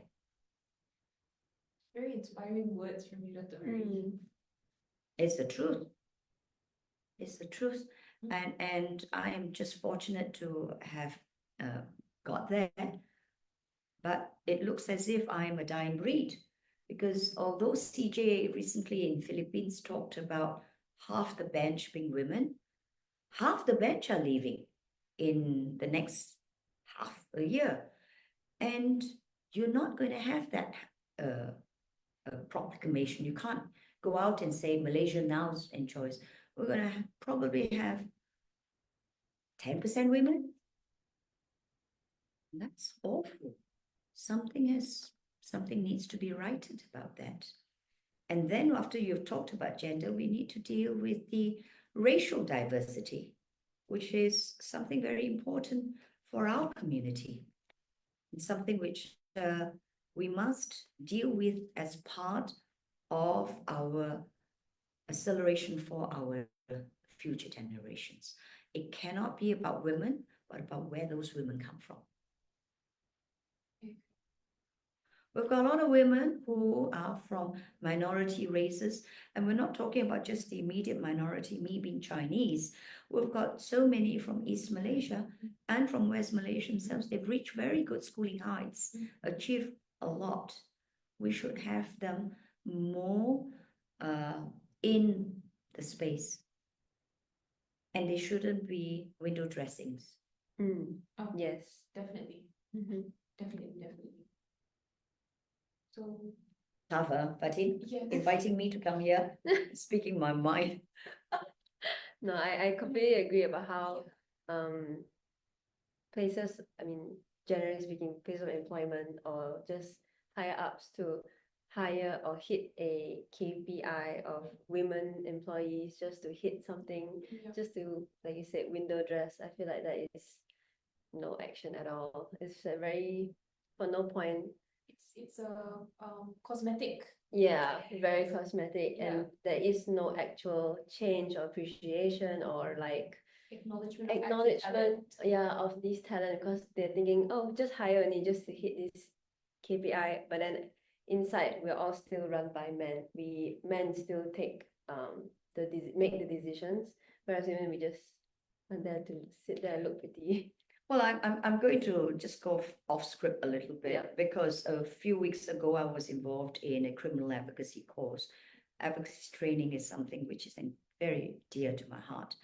And I found that there were quite a few participants who had only just been in practice for not very long, but they had set up their own firm within the first 3 years of practice.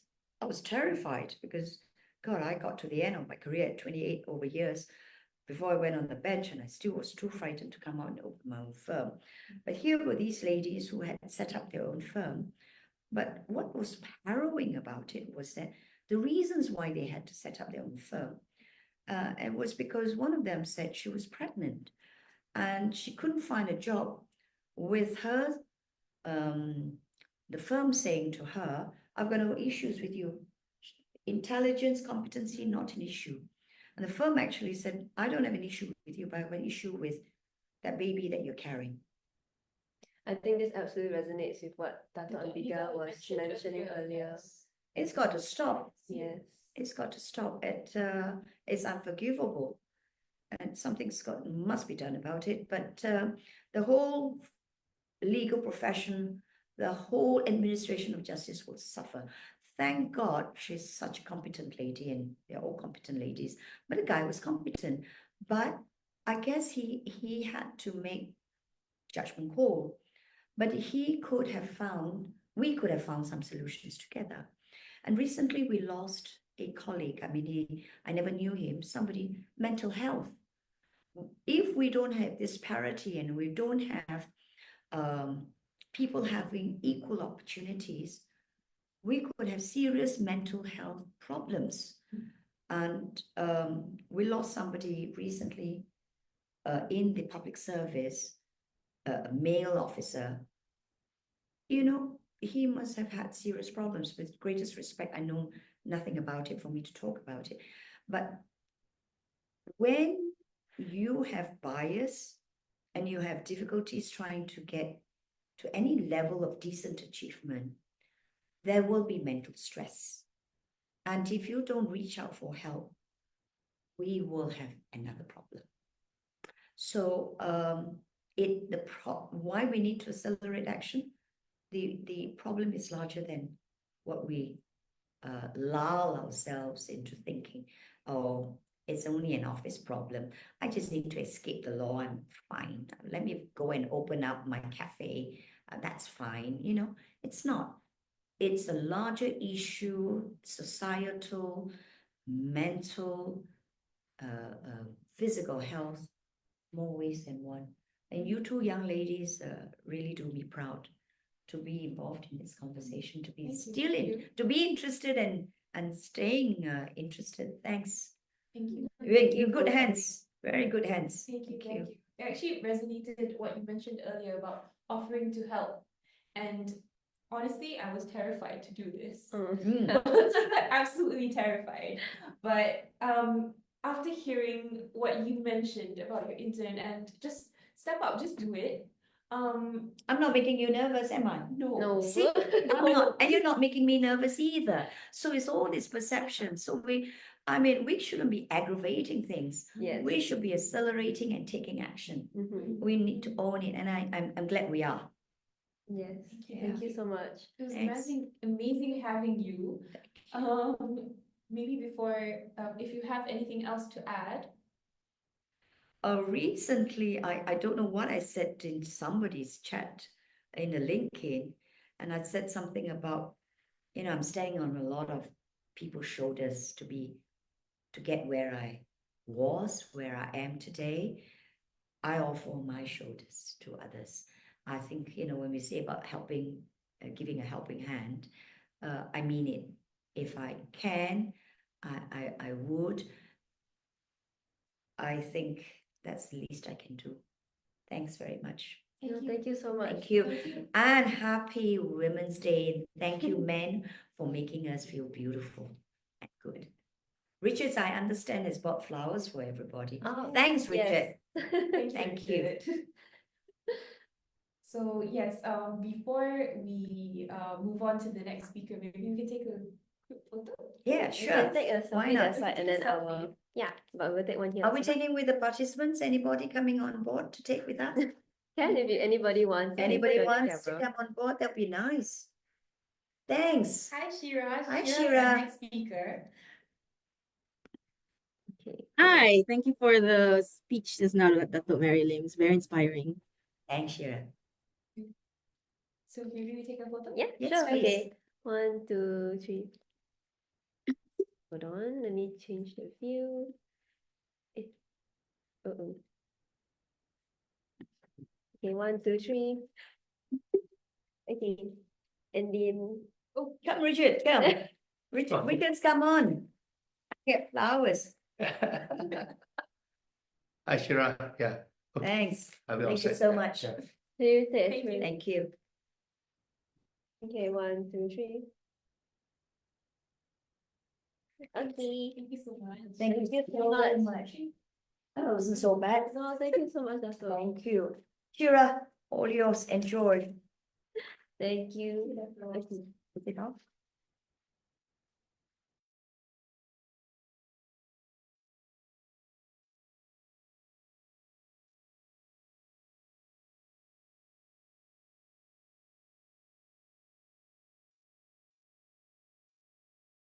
Hi.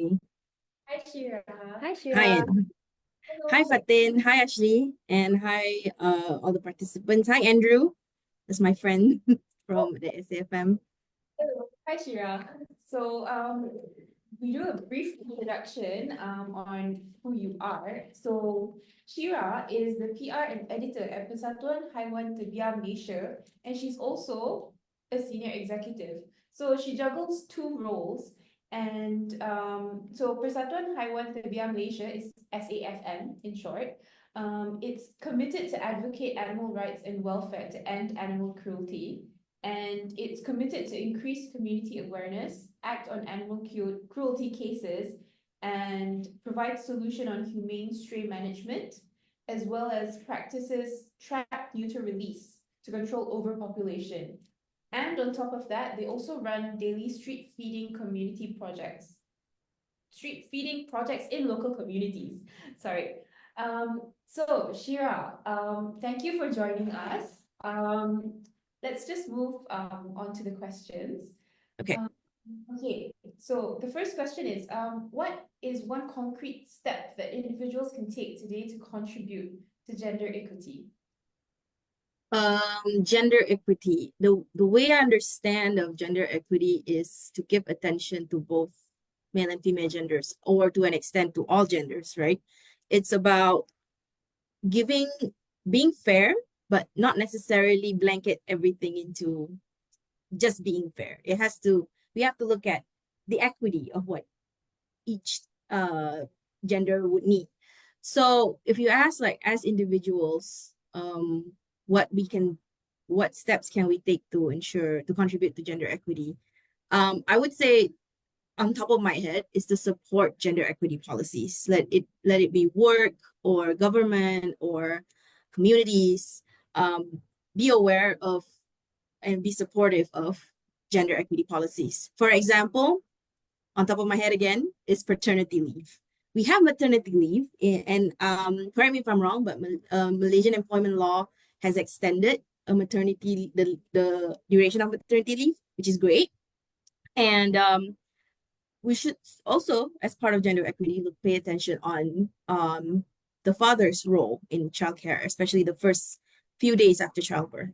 So yeah, like pushing for extended parental leave that also allows men to play a more active role in their children's lives.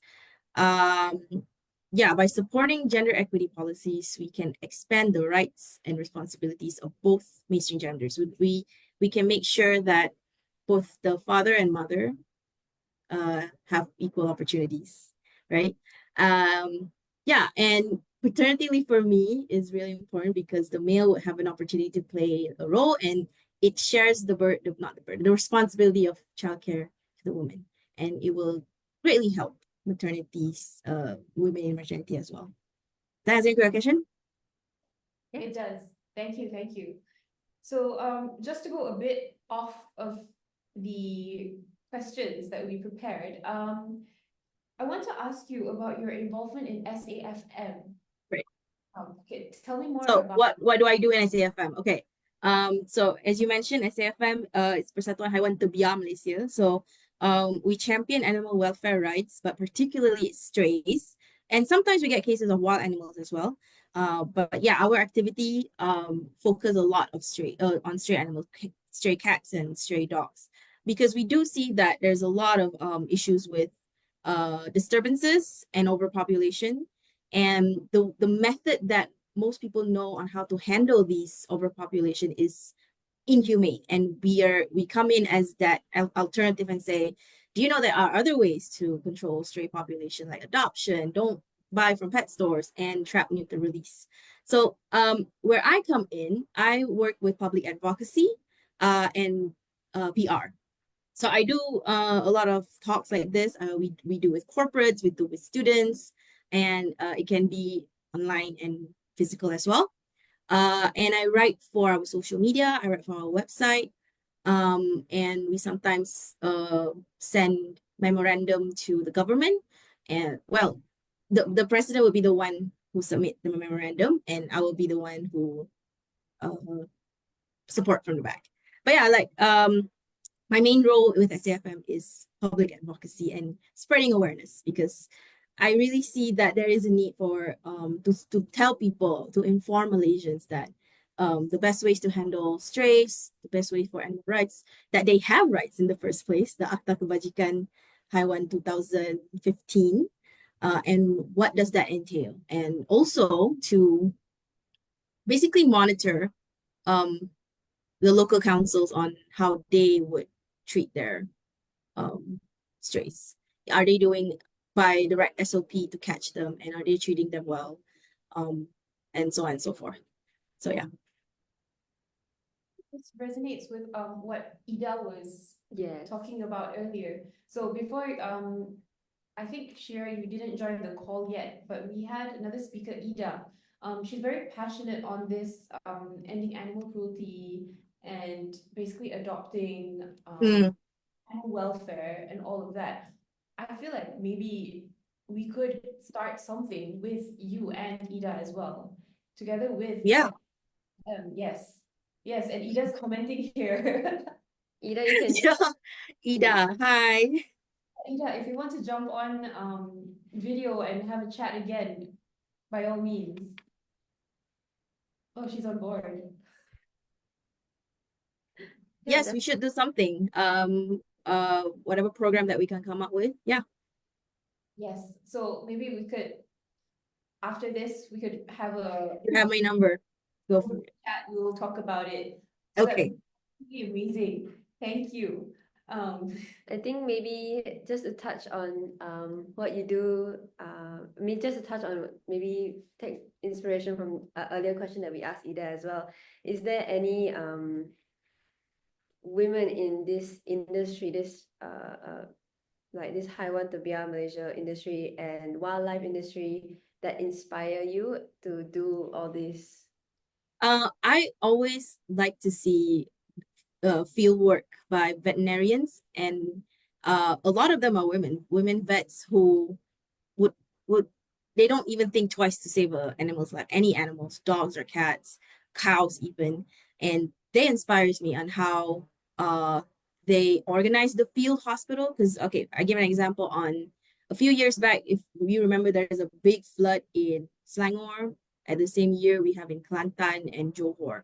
So the one that we helped was in Selangor, Taman Sri Muda, inshallah, and we have a animal field hospital, and it was done in collaboration with UPM and the veterinarians from UPM, and it's so wonderful how they do it. They do TNR on the spot, and it's sterile, it's safe, and they provide medical attention to the animal victims, pets of the flood victims. And it's really inspiring to watch them work.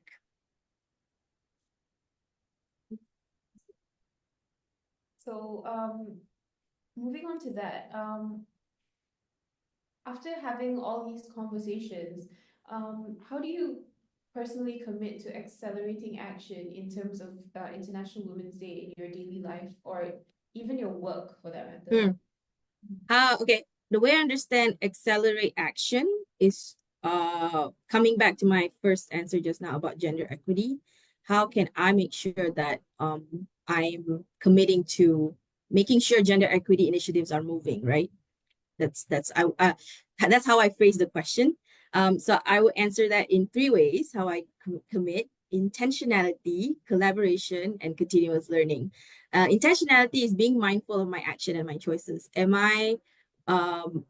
my action helpful towards gender equity? Are my choices on who I vote for or work policies or things that happen at work that are supporting gender equity and fostering good work culture and that kind of thing. Second is collaboration. I am actively always seeking for opportunities to work with others, share ideas, and use all these different perspectives to create meaningful change. And lastly, continuous learning. I always try to stay curious, seek feedback, and embrace new challenges.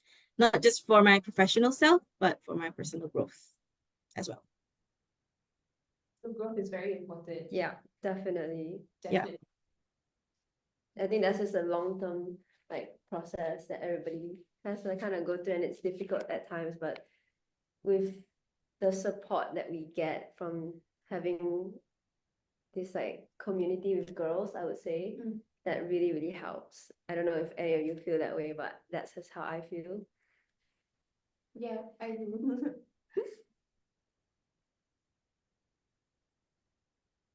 So,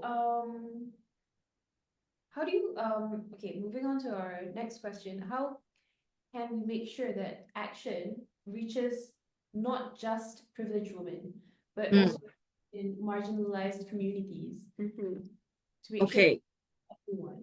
Yes, to make sure that the right thing goes to the right people, which is basically what equity means. Yeah. For me, this speaks a lot of intersectionality. I just learned it a few years ago, and it always it opens my mind to it. Yes, this for me, this is a more relevant lens to look at societal issue. So intersectionality is this concept that different identities overlap with each other. So for example, I'm a woman, but I'm also a Malay, which is in a Western setting, non-white, right? POC.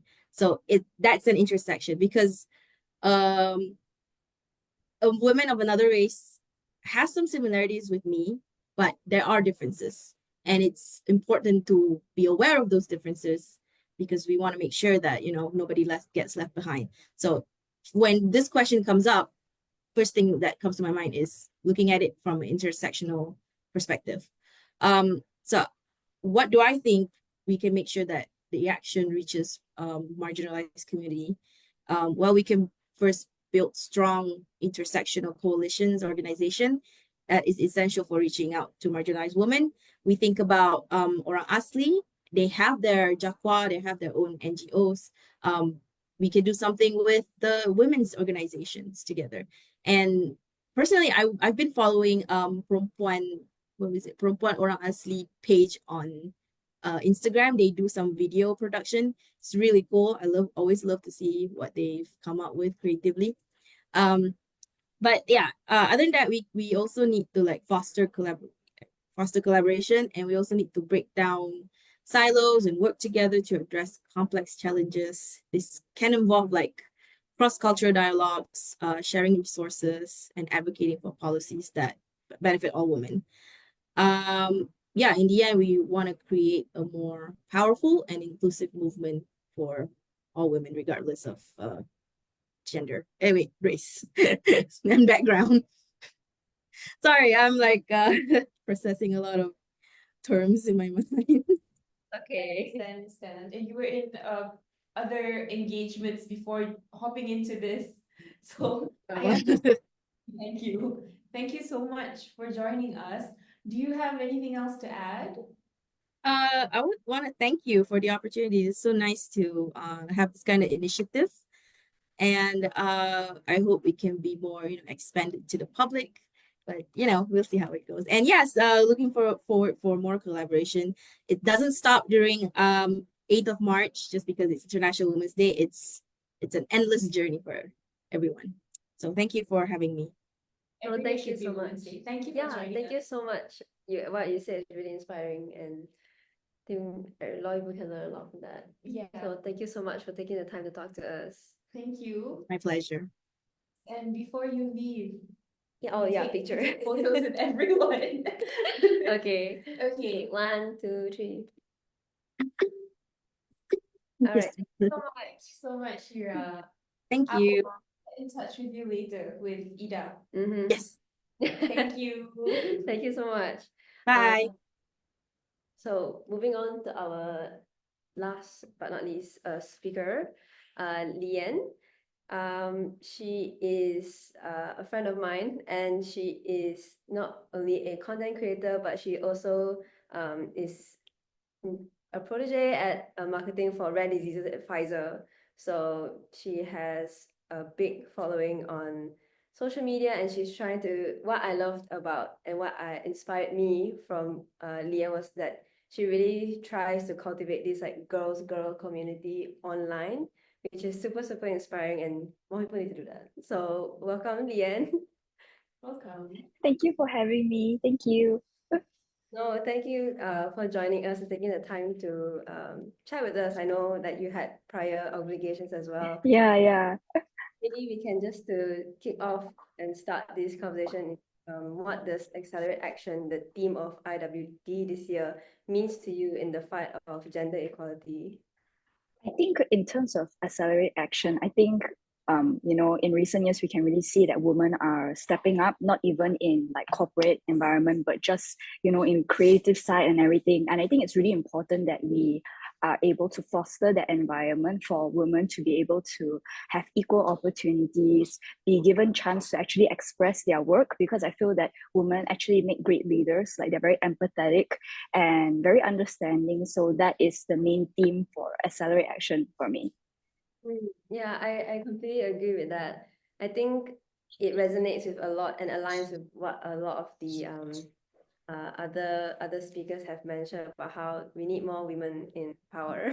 Yes. Status of making big decisions and whatnot, and not just manifesting. So, anything you would like to add from you, Fatin? One question I would like to ask, I asked a few previous speakers. Yes.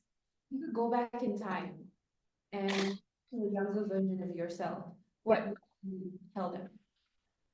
Oh gosh, I think I would tell her to not be so anxious, because I'm someone who I tend to like to have things under my control. I'm not sure if that's something that I've cultivated from my childhood, being the oldest child, but as you grow older, you really realize that not everything works out the way that you plan it to be. And always in the moment, we are uncertain. And then, when the results come and we achieve our dream, it seemed like all of it just vanished, like all the worries vanish. But that's why I want to tell myself to be less anxious and be more grounded, because I think it really plays a part in not just achieving your goal, but actually, the journey is most important than the actual goal itself. Because after you complete one goal, you definitely have another one and another one. So it's more about how you behave in those transition periods that make your life enjoyable, not just in those peaks. Yeah, agreed.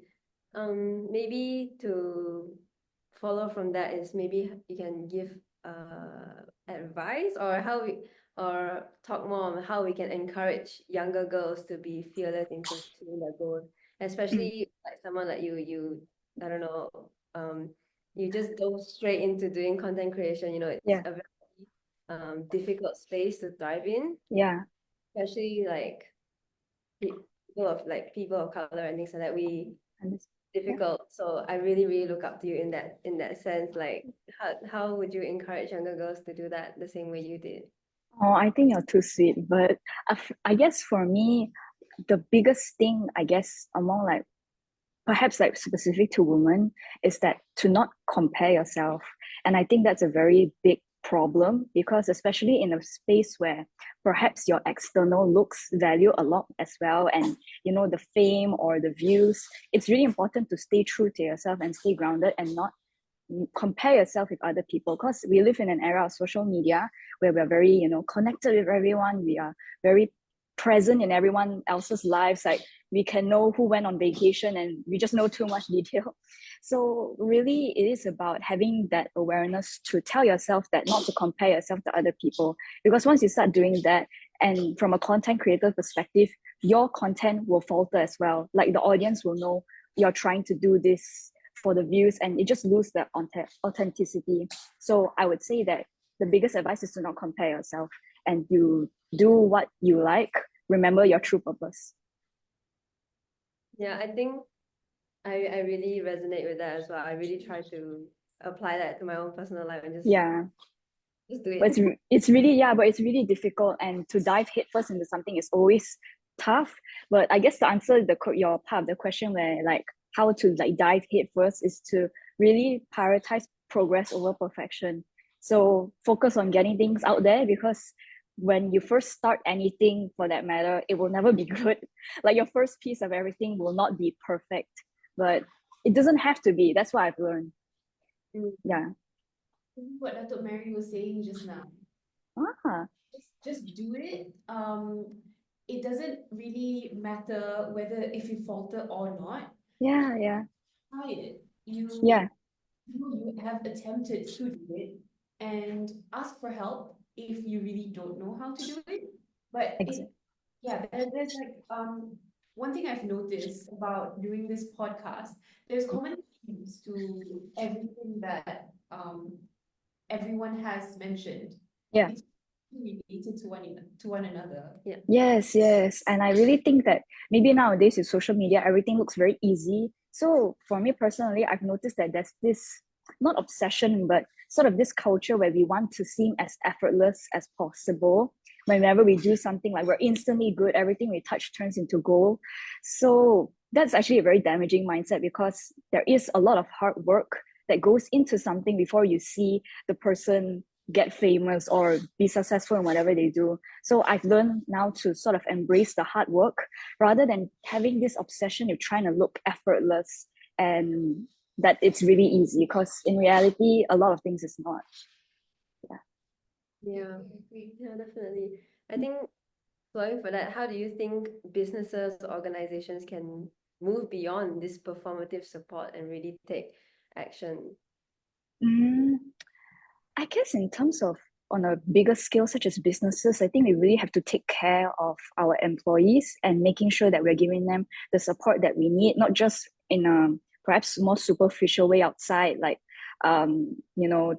I don't know, like posting quotes or something like that. Like, we need to actually give support to each other and always check in to see if we're doing well, or are we not doing well, or is it like a personal problem, or is it more of like an organizational problem? Because a lot of things, sometimes I think with big corporations, there's a very big hierarchy, so sometimes you lose touch with the people at the bottom. So that's why you really got to like get down there and see what is actually happening, and I think that overall shapes the culture. So maybe that would be a direction to move forward in the future. Thank you for that, Lian. That's super insightful. Yeah. Thank you. Thank you for joining us. Yeah. Thank you for taking time out of your very busy schedule to join us. No, it's just today. It's not usually this busy. Yeah. Thank you so much for having me. Thank you. Yeah. Before you leave, photos. Oh, Yes. yeah. Okay. 1, Okay. 2, 3. Okay, yeah. Okay. Thank you guys so much. Thank you.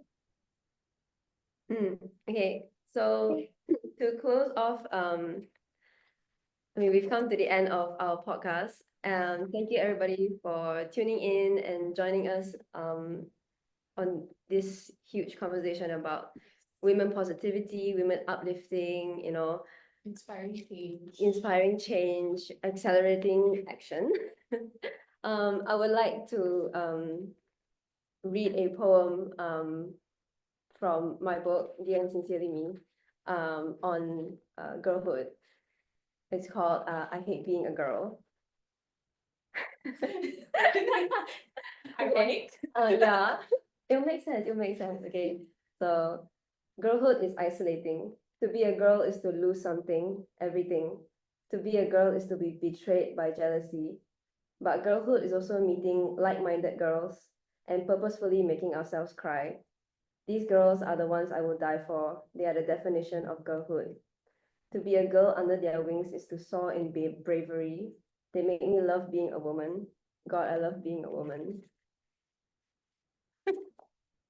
Okay, well, thank you guys. Thank you for tuning in. Yeah. And thank you for participating in this conversation. So this is the end, but I think you'll be hearing from us again. This was a very inspiring session, and from here, we will actually be taking action to accelerate action. Okay, so thank you again. We will be signing off now. Bye. Bye.